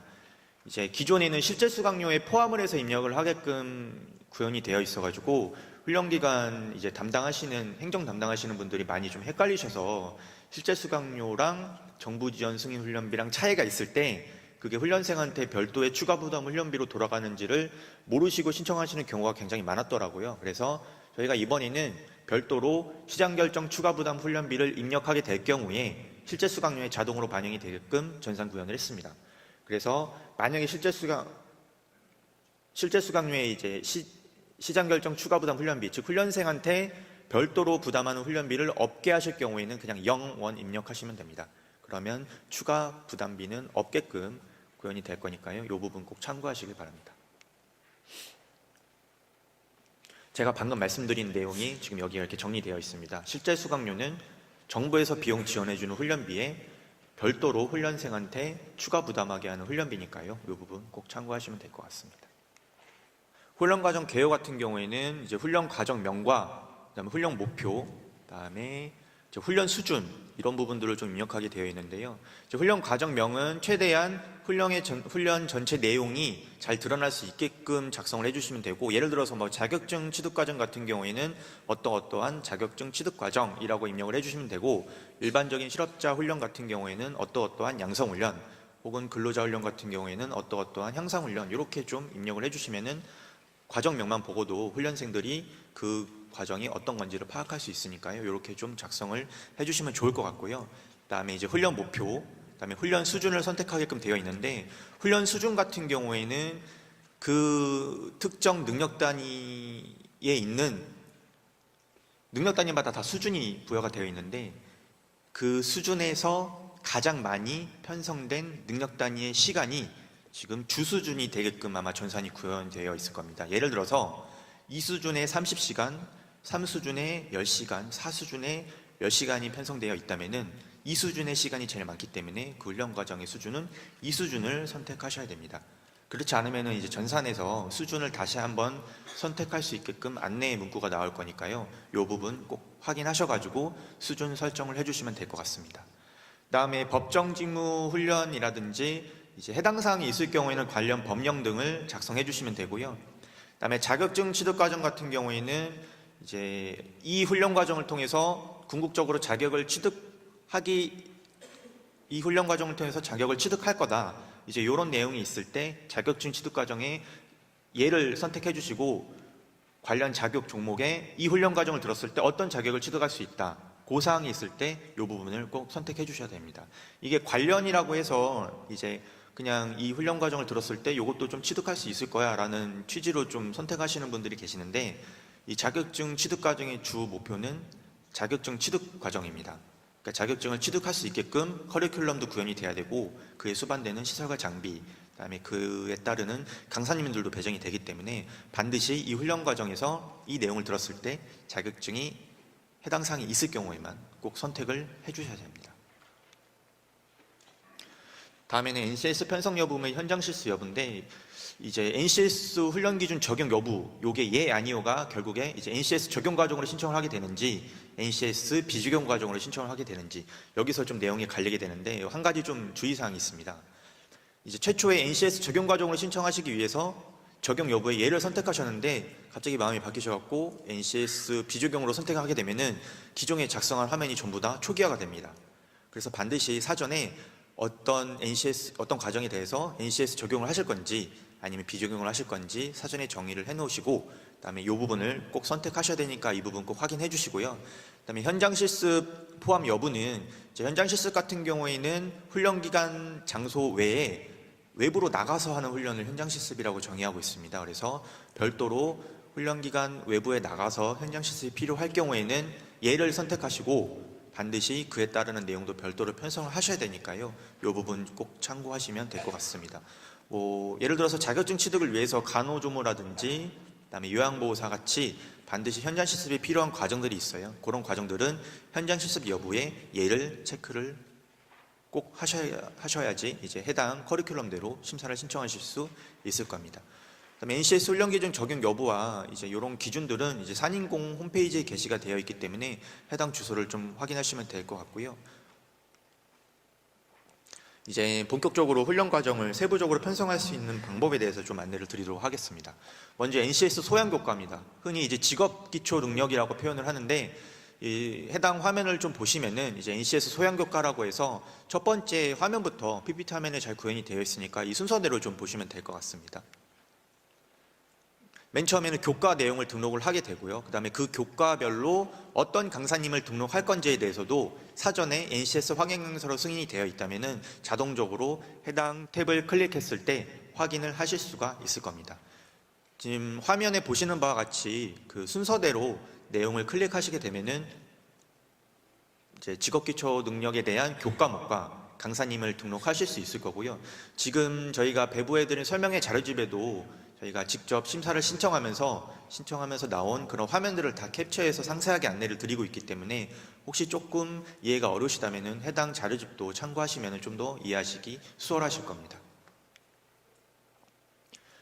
직업기초능력 강사 배정 방법에 대한 좀 안내가 별도로 좀 나와 있는데요. 이 직업기초능력에 한해서만 NCS 소부훈료가 상이하더라도 강사 배정이 가능하다라고 안내가 나와 있어요. 이 내용이 어떤 내용이냐면, 원래 기본적으로는 각 교과목별로 NCS 소분료가 부여가 되게끔 되어 있는데, 그 NCS 소분료랑 승인받은 NCS 확인 강사의 소분료가 코드가 일치해야 됩니다. 예를 들어서 교과목에 배정된 소분료 코드가 010101라고 가정했을 때 거기에 배정되는 강사님도 010101라는 소분료 직종으로 승인이 되어 있어야지만 그 해당 교과목에 심사 신청이 가능합니다.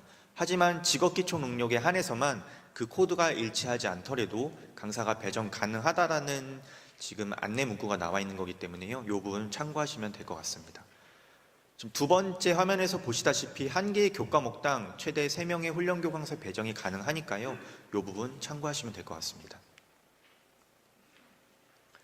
직업기초 능력에 대한 이제 편성 시간에 대해서 안내를 좀 드릴 건데요. 앞서 많이 말씀드렸다시피 직업기초 능력에 대해서는 이제 시간 꼭 구분하셔가지고 신청을 해주셔야 되고,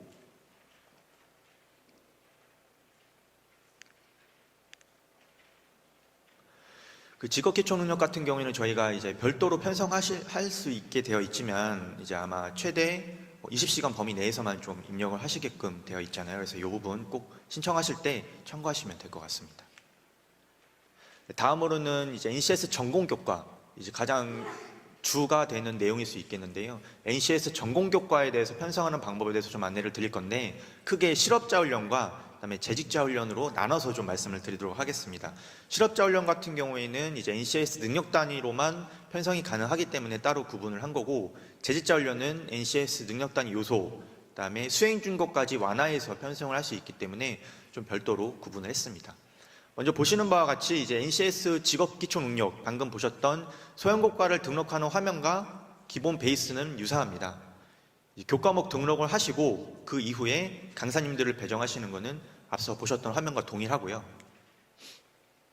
좀 더 유의사항으로 별도로 말씀드려야 할 내용이, 이제 교과목에 훈련교 강사가 배정되어 있는데 교과목을 그냥 삭제해버렸을 때 저런 문구가 뜰 겁니다. 저게 어떤 내용이냐면, 맨 처음에 교과목을 등록하시고 그 다음에 교강사님을 배정하게 되는데, 그냥 그 교과목을 이 훈련 과정이 좀 필요가 없을 것 같아서 삭제를 하시게 되는 경우가 있는데, 그럴 때는 교과목 자체를 삭제하시면 안 되고 역순으로 훈련교과서를 먼저 삭제하신 다음에 그 다음에 교과목을 삭제해야만 저런 안내 문구가 안 나온다라는 내용이니까요. 이 부분 참고하시면 될 것 같습니다.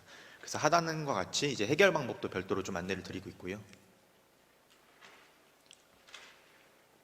신청 방법은 이제 앞서 말씀드렸다시피 교과목별로 훈련 교강사를 등록하는 것은 직업기초 능력 교강사 등록하는 것과 동일합니다. 다만 다른 점은 반드시 교과목에 부여된 NCS 직종 코드와 승인된 NCS 확인 강사의 직종 코드가 일치해야만 심사 신청이 가능하다는 점, 이 부분은 차별성이 있으니까요. 꼭 확인해 주시기 바랍니다. 관련 유의사항에 대해서 좀 말씀을 드리면은 그 훈련교 강사는 NCS 확인 강사로 승인받은 다음에 그 강사님이 훈련 기관에 정보 공개를 하셔야지만 훈련 기관에서 확인이 가능하니까요. 이 부분 꼭 참고를 해주셔야 되고요. 그다음에 교과 단위 열당 1명의 강사만 배정 가능하다. 요거는 이제 시스템상 참고를 하셔야 되는 부분입니다. 한 개의 교과목당 최대 3명까지 훈련 교강사 배정이 가능하고요. 이제 아까 제가 말씀드렸다시피 교과목의 NCS 소분류 코드하고 훈련 교강사의 NCS 소분류 코드가 일치하지 않을 경우에는 저런 식으로 이제 알림 팝업이 나오게 되니까요. 이제 알림 팝업이 나오게 됐을 때는 이제 교과목에 편성하는 NCS 확인 강사분이 그쪽 코드랑 동일하게 승인을 받으신 이후에 심사를 신청하실 수가 있습니다. 다음으로는 이제 훈련 교과목명과 훈련 시간에 대해서 편성하는 방법에 대해서 좀 안내를 드릴 예정인데, 이 교과목명은 해당 내용을 고려해서 입력을 해주시면 되고요. 요번에 조금 강조된 내용이 훈련 시간입니다. 훈련 시간 같은 경우에는 지금 화면에서 우측 화면에서 보실 수가 있는데요. 이제 NCS 능력 단위별로 기준 시간이 있고, 그다음에 저희가 그 NCS 전공교과 내에서 총 훈련 시간의 합이 별도로 구현이 되어 있습니다. 그래서 화면에 보시면은 지금 왼쪽에는 편성된 총 훈련 시간의 합이 나오게 구현이 되어 있고요. 그다음에 오른쪽에는 이제 기준 훈련 시간 내 범위 내에서 편성할 수 있는 그 시간이 나와 있습니다. 능력 단위별로는 최대 기준 훈련 시간 대비해서 150%까지 편성이 가능하지만 NCS 전공교과 내에 있는 총 훈련 시간은 편성된 능력 단위의 기준 시간의 합을 초과할 수 없기 때문에 저 훈련 시간에 대한 이제 화면이 별도로 구현이 되어 있으니까요. 저 구현된 화면 범위 내에서 초과하시지 않게끔 가급적 편성을 부탁드리고, 혹시 만약에 이제 편성을 해야 될 사유가 발생하게 되면은 그 부분에 대해서는 별도로 사유를 작성하셔야 된다는 점 꼭 안내 말씀드립니다. 지금 보시는 바와 같이 이제 확인을 하실 수 있고, 이 부분은 이제 유사 직종 혹은 타 직종의 내용들을 편성을 할 때 이제 추가 버튼을 눌러서 이제 가장 하단에 내용이 나오는지 이제 확인을 하셔야 된다는 내용입니다. 능력 단위 등록 유의사항과 관련해서 좀 말씀을 드리면은, 이제 실업자 훈련은 주직종 훈련 수준 이하의 능력 단위 자동 편성이 이제 삭제가 전산상으로 안 되기 때문에 미편성 누르시면은 이제 해당 능력 단위는 편성이 안 되는 거고요. 능력 단위는 능력 단위 최소 1시간부터 그다음에 능력 단위 기준 시간의 플러스 50%, 그러니까 대비해서는 150%까지 편성이 가능합니다. 그다음에 유사와 타직종의 능력 단위는 추가 가능하지만 주직종, 그러니까 주가 되는 직종의 시간은 초과할 수 없다는 점 확인해 주시면 감사하겠습니다. 그러니까 주직종의 시간이 그 훈련 과정에서 가장 많이 편성돼야 된다는 걸로 이해하시면 될 것 같아요. 그다음에 앞서 말씀드렸다시피 훈련 수준 같은 경우에도 선택한 훈련 수준의 시간이 가장 많이 편성이 돼야 됩니다. 이 수준에 있는 훈련 시간이 가장 많이 되어 있다면 그 훈련 과정은 이 수준이 되어야 되는 거고요. 그다음에 총 훈련 시간 화면 하단에 이제 교과 부분에 따라서 자동적으로 시간이 이제 입력되게끔 구현이 되어 있다는 점, 그다음에 교과목별로 타 직종과의 융합은 불가하다는 점 꼭 확인해 주시기 바랍니다.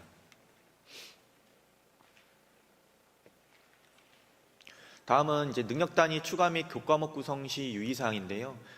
화면에서 보시는 바와 같이 NCS 전공교과 내에서 이제 편성한 훈련 시간과 그다음에 편성된 능력 단위의 기준 시간의 총합, 요 시간이 이제 넘지 않도록 좀 심사를 신청할 수 있게끔 전산이 별도로 구현되어 있는 그거에 대한 화면 안내입니다. 다음으로는 이제 재직자 훈련, 근로자 개인과 사업주 위탁 훈련에 대해서 전산 신청 방법을 좀 안내드릴 예정인데요. 이제 앞서 말씀드렸던 실업자 훈련과 조금 다른 점은 이제 능력 단위로만 편성을 하는 게 아니라 능력 단위 요소와 더 완화된 수행 준거까지 편성을 할 수 있다는 점이 좀 차별성이 있을 것 같습니다. 그래서 앞에 말씀드렸던 내용과 좀 중복되는 내용은 좀 빠르게 진행하도록 하겠습니다. 지금 보시는 바와 같이 교과목 등록과 훈련교강사 등록하는 거는 절차가 다 동일합니다. 그래서 화면을 좀 참고해 주시면 될 것 같고요.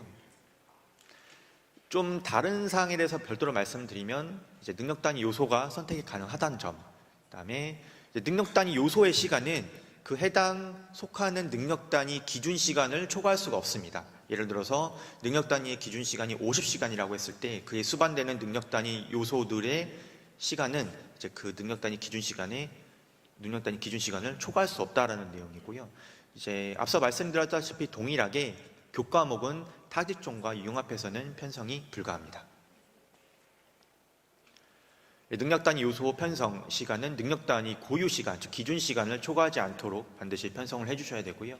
능력 단위 요소도 동일하게 최소 시간은 1시간부터 편성이 가능합니다. 그다음에 이제 수행 준거만 별도로 편성을 할 때 이제 능력 단위 요소로 선택을 했을 때 가능한 부분인데 이제 능력 단위 요소로도 너무 훈련 과정을 편성하기가 너무 내용이 뭐 방대하다라든지 혹은 불필요한 내용들이 있을 때 별도로 수행 준거만 어떤 내용들을 할 건지에 대해서 지금 화면에서 보시는 바와 같이 편성을 하실 수 있게끔 구현이 되어 있어서 이제 수업을 할 수행 준거만 별도로 작성을 해서 입력을 하시면 되겠습니다.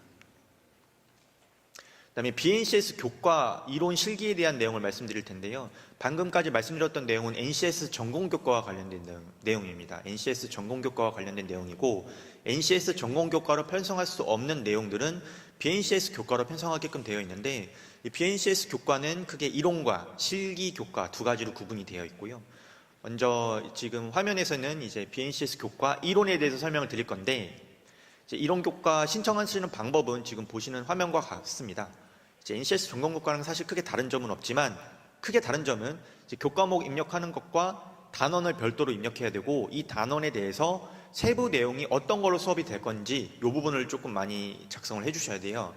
이제 BNCS 교과 같은 경우에 사실 정해져 있는 내용이 없다 보니까 훈련기관 분들께서 어떠한 내용들을 이제 앞으로 수업을 할 예정이어서 이제 이러한 내용들에 대해서 수업을 세부적으로 할 거다. 그 사항들을 최대한 세부 내용에 작성을 해주셔야지 이제 나중에 심사를 받으실 때나 혹은 이제 심사를 하는 심사위원들이 어떤 내용으로 수업이 진행되는지를 확인할 수 있기 때문에 최대한 상세하게 입력을 해주셔야 되고 만약에 교과목명이 동일한 거를 칸 추가해서 입력할 때는 전산으로 안 될 겁니다. 그래서 교과목명을 동일하게 칸 추가해서 입력해 주시면 안 됩니다. 그래서 이제 단원명이 만약에 다를 경우에는 저렇게 별도로 추가해서 입력해 주시면 되고요. 재량 교과를 편성할 경우에는 이제 지금 보시는 화면과 같이 BNCS 교과 이론에다가 입력을 해주시면 됩니다. NCS 적용 과정 같은 경우에는 재량 교과는 BNCS 교과 이론에 입력을 해주시면 되고요. NCS 비적용 과정 같은 경우에는 BNCS 교과에서 이론 시간에 재량 교과를 교과목으로 별도 교과목으로 편성을 해주시면 될 것 같습니다. 그다음에 현장 실습을 별도로 편성하는 훈련 과정 같은 경우에는 이제 NCS 적용 과정 같은 경우에 BNCS 교과 실기에 반드시 입력을 해주셔야 되고요. NCS 비적용 과정 같은 경우에는 BNCS 교과 실기 시간에다가 별도로 입력을 해주셔야 됩니다. 이 부분은 꼭 참고하셔가지고 이제 이 해당하는 경로에만 입력을 해주셔야지 저희가 이제 해당 사항을 확인할 수 있기 때문에 꼭 이 부분은 강조드리고 싶은 내용이고요. 특히 현장 실습의 교과목명 같은 경우에는 현장 실습 1, 2, 뭐 현장 뛰고 실습 이렇게 입력을 하시는 경우가 있는데 그렇게 하면 전산에서 이제 인식을 못하는 경우가 발생할 수 있어서 반드시 여기 안내드린 대로 현장 실습 이렇게 4글자 붙여서만 입력을 해주시면 될 것 같습니다. 다음에 훈련 시간과 관련된 내용에 대해서 좀 말씀을 드릴 건데요. 이제 훈련 구분별 전체 구성원별 이제 훈련 시간, 즉 NCS 전공교과 혹은 뭐 훈련 일수 평균 1일 훈련 시간, 이 부분은 이제 한번 확인을 하시면 되는 화면으로 볼 수 있을 것 같습니다. 그다음에 이제 실업자 계좌제별로, 그다음에 실업자 국기별로, 자격증 취득 과정별로 아까 앞서 말씀드렸다시피 기준 훈련 시간이 정해져 있는데, 이 기준 훈련 시간이 이제 초과 편성할 경우에는 이제 해당 초과 편성하는 거에 대한 사유를 꼭 작성해 주셔야 되니까요. 이 부분 꼭 참고해 주시길 바라겠습니다. 이 기준 훈련 시간 초과 구성 유의사항, 아까 말씀드린 내용하고 동일한 내용인데요. 이제 초과했을 경우에는 다음과 같이 이제 안내 문구가 나올 겁니다. 그랬을 때 조정을 하시던지 아니면 초과하는 거에 대한 사유를 반드시 작성해 주셔야 됩니다. 이 초과 편성 사유는 최소 30자 이상 작성을 해야만 최종 저장이 완료되기 때문에 처음에 작성하실 때 꼭 이 글자 수 유의하셔가지고 신청해 주셔야 되고요. 이수 체계도라든지 교과 편성 연계표는 작성하신 내용에 대해서 한눈에 좀 확인을 하실 수 있게끔 구현이 된 전산 화면이니까 이 부분은 나중에 별도로 확인하시면 될 것 같습니다. 그다음에 이제 교수학습 방법과 평가 방법인데, 이제 교수학습 방법이랑 평가 방법 같은 경우에는 교과목별로 다 선택을 하게끔 되어 있습니다. 그래서 저희가 이제 근본부터 별도로 PDF 파일로 전산화면에서 봐도 바로 안내 받으실 수 있게끔 이제 해당 교수학습 방법의 정의가 어떤 건지, 평가 방법의 정의가 어떤 것인지 확인하실 수 있게끔 전산에서 바로 내려받으실 수 있게끔 구현을 해놨고요. 이제 이 내용은 설명의 자료지 붙인 파일에도 있으니까 같이 확인하시면서 교과목별로 가장 적정한 교수학습 방법, 그다음에 평가 방법을 선택하시면 되겠습니다. 네, 특히 이제 NCS 전공교과에서 강의법을 선택하셨을 때 다음과 같은 안내 문구가 나올 건데요. 이게 이제 부적합한다는 내용, 그런 내용이 아니라 저희가 참고적으로 이제 강의법을 선택했을 때 어떤 내용이다라는 걸 안내드리기 위해서 나오는 팝업이기 때문에 이 부분은 그냥 확인하시면 될 것 같고요. 다음으로는 이제 NCS 비적용 과정에 대한 훈련 과정 신청서에 대해서 좀 안내를 드릴 예정입니다. 방금까지는 NCS 적용 과정이었는데, 이 비적용 과정 같은 경우에도 사실 NCS 적용 과정과 많이 내용이 유사하지만 조금 다른 점에 대해서만 강조를 드리면서 넘어가도록 하겠습니다. 전체적인 화면 구성은 다 유사하고요. 근데 이제 훈련 수준 같은 경우에는 NCS 적용 과정 같은 경우에는 가장 많이 편성되는 수준의 능력 단위가 이제 주 수준이 돼야 된다라고 안내를 드렸는데, 이 비적용 과정 같은 경우에는 사실 NCS를 가지고 편성을 하는 부분이 아니기 때문에 이제 훈련 내용이라든지 훈련 목표 이런 것들을 좀 고려하셔가지고 훈련 수준을 선택하시면 될 것 같습니다. 법정 직무 교육 여부와 자격증 취득 과정 여부는 NCS 적용 과정과 모두 동일합니다. 다음으로는 이제 NCS 훈련 기준 적용 여부는 당연히 아니오를 선택하셔야겠죠. 그다음에 현장 실습 훈련 등록 여부, 이런 부분도 NCS 전공 교과랑 다 동일하게 신청하는 부분이니까 이 부분을 확인하시면 될 것 같고요. 현장 실습 포함 여부에 대해서는 반드시 BNCS 교과 현장 실습 교과목에 구성을 해야 된다는 점, 이 부분 꼭 참고하시면 될 것 같습니다. 이제 BNCS 교과도 사실 등록하는 거는 NCS 전공 교과랑 유사합니다. 교과목을 등록한 다음에 이제 교과목별 훈련 교강사를 등록하시면 됩니다. 훈련 시간을 선택하는 부분, 그 다음에 훈련 사업별, 계좌제, 국기, 자격증 취득 과정별로 훈련 시간이 다 정해져 있어서 작성하는 것도 NCS 적용 과정과 다 유사하니까요. 이 부분은 좀 빠르게 진행하겠습니다. 교과 편성 연계표도 이제 누르시게 되면은 BNCS 적용 과정도 어떻게 내용이 구성이 되어 있는지 전체적인 내용을 확인하실 수 있습니다. 교사학습 방법과 평가 방법도 동일하게 확인하실 수 있고요.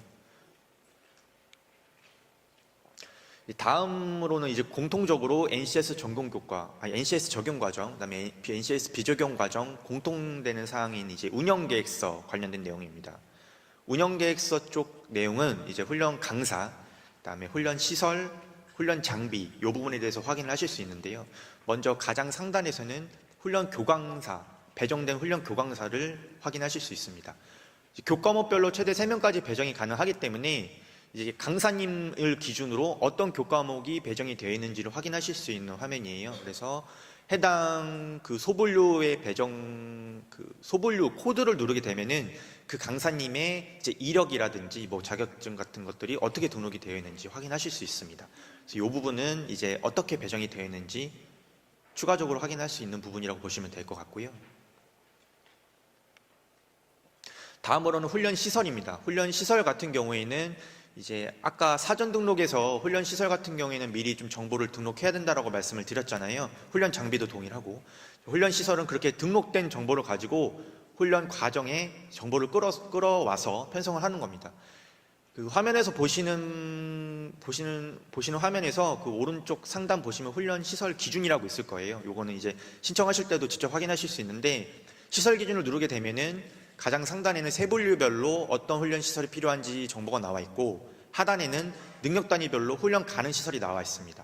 요 능력 단위별로 나와 있는 훈련 가능 시설이 지금 훈련 기관 분들께서 편성한 그 능력 단위에 대한 훈련 가능 시설이기 때문에 거기 나와 있는 훈련 시설들은 심사 신청할 때 등록이 되어 있어야 된다라고 확인을 하시면 될 것 같아요. 물론 자격증 취득 과정이냐 혹은 뭐 직종별로 별도로 이제 안내되는 내용이 있으면 조금 다를 수 있겠지만 공통적으로 NCS 적용 과정은 능력 단위별로 안내되어 있는 훈련 가능 시설이 구비가 되어 있어야 하기 때문에 등록을 하실 때도 그거 기준으로 삼으셔가지고 등록을 하시면 될 것 같습니다. 유의사항으로는 첨부 파일에 도면만 첨부를 하신다라든지 임대차 계약서만 넣으신다라든지 혹은 이게 어떤 시설인지 구분이 안 되는 그런 첨부 파일을 올리시는 경우가 굉장히 좀 있어요. 그래서 저희가 이제 온라인으로 심사를 하다 보니까 또 이제 훈련 내용이 적정한이 아니라 심사를 하다 보니까 그 부분이 확인이 안 되면은 사실 시설 부분에 있어서는 부적합이 될 확률이 높기 때문에 반드시 시설 내부가 확인 가능한 적정한 여부를 확인 가능한 내부 사진을 반드시 첨부를 해주셔야 되고 혹시 꼭 한 장만 첨부해야 되는 건 아닙니다. 뭐 여러 장 복수로 첨부를 하신 다음에 알집으로 묶어서 그 등록할 수 있는 용량 범위 내에서는 첨부가 가능하니까요. 여러 장 찍어서 올리셔도 되니까 최대한 많은 정보를 제공하시는 게 좀 더 적정성 여부를 판단하기가 좋기 때문에 이 부분 참고하시면 될 것 같습니다. 훈련 장비 같은 경우에도 등록을 하실 때 이제 기존에 사전 등록하셨던 그 장비의 정보들로 가지고 이제 훈련 장비를 편성할 수 있는데 이제 훈련 장비 기준도 아까 시설 기준과 동일하게 편성되어 있는 능력 단위별로 훈련 장비 기준이 다 나와 있을 겁니다. 그래서 거기 나와 있는 장비들은 다 구비를 하셔야 된다라고 보시면 될 것 같고요. 장비도 시설 증빙 파일과 동일하게 장비가 어떤 장비인지 확인 가능한 사진을 꼭 증빙 파일로 제시를 해주셔야 됩니다. 특히 훈련 장비 수량, 그다음에 사양 같은 경우에는 비고란이라든지 이런 부분에 있어서 반드시 작성을 해주셔야 되고 그 장비 같은 경우에 혹시 등록을 별도로 해주실 때 동일한 종류의 장비더라도 모델명이 다를 수가 있거든요. 모델명이 다를 경우에는 각각 별개로 등록을 해주셔서 입력을 해주셔야 돼요. 예를 들어서 뭐 브랜드가 삼성이어도 모델명이 1, 2, 3, 4 다 다를 경우가 발생할 수 있잖아요. 그럴 때는 1, 2, 3, 4를 나눠서 각각 모델별로 등록을 해주셔야 됩니다. 훈련 교재 같은 경우에도 사전 등록, 즉 사전에 이제 등록된 정보를 가지고 그 해당 훈련 과정에서 필요한 교재들을 등록을 해주시면 되는데 이 부분도 각 교과목별로 강의하기에 적정한 훈련 교재들을 등록을 해주시면 되고요. 훈련 교재는 반드시 무상으로 지급해야 되니까 이 부분 꼭 확인 부탁드리고 특히 첨부 파일로 증빙 파일 제시하실 때 훈련 교재 표지하고 목차는 반드시 첨부를 해주셔야 됩니다. 특히 자체 교재 같은 경우에는 그 자체 교재별로 목차에 나와 있는 페이지 같은 몇 페이지에 어떤 내용이 있는지 이런 부분도 좀 상세하게 확인이 될 수 있게끔 첨부를 해주시면은 좀 더 이제 확인하기가 용이하니까요. 이 부분 꼭 참고 부탁드립니다. 신청하실 때 팁인데요. 이제 NCS 전반적으로 이제 내용 확인하시면 될 것 같은데 이 NCS 과정이라고 해서 NCS 필수 장비 외에 이제 훈련 과정에 필요한 내용들은 이제 별도로 이제 추가적으로 이제 등록을 해주셔야 돼요. 예를 들어서 BNCS 교과에서도 필요한 장비들이 있을 수 있잖아요. 이제 그런 내용들은 꼭 이제 확인하셔가지고 등록을 해주시면 될 것 같습니다. 다음으로는 이제 훈련비 심사를 신청한 과정에 한해서 작성하는 훈련비 산출 내역서입니다. 이 부분은 이제 기준 단가 미만을 선택하셨거나 혹은 기준 단가를 선택하셨거나 이제 그런 사항에 대해서는 훈련비 산출 내역서를 별도로 작성하시지는 않아도 되지만 훈련비 심사를 신청한 과정들에 한해서는 반드시 훈련비 심사 산출 내역서를 작성하셔야 되고요. 이 산출 내역서는 중소기업 특화 과정하고 고수준 신기술 과정하고 일반적인 통합심사 훈련비 산출 내역서 세 가지가 다 다릅니다. 이 서식도 별도로 구분해서 지금 저희 직업능력심사평가원 홈페이지 자료실에 게시가 되어 있기 때문에 이 서식은 꼭 구분해서 작성을 해주셔야 되고요.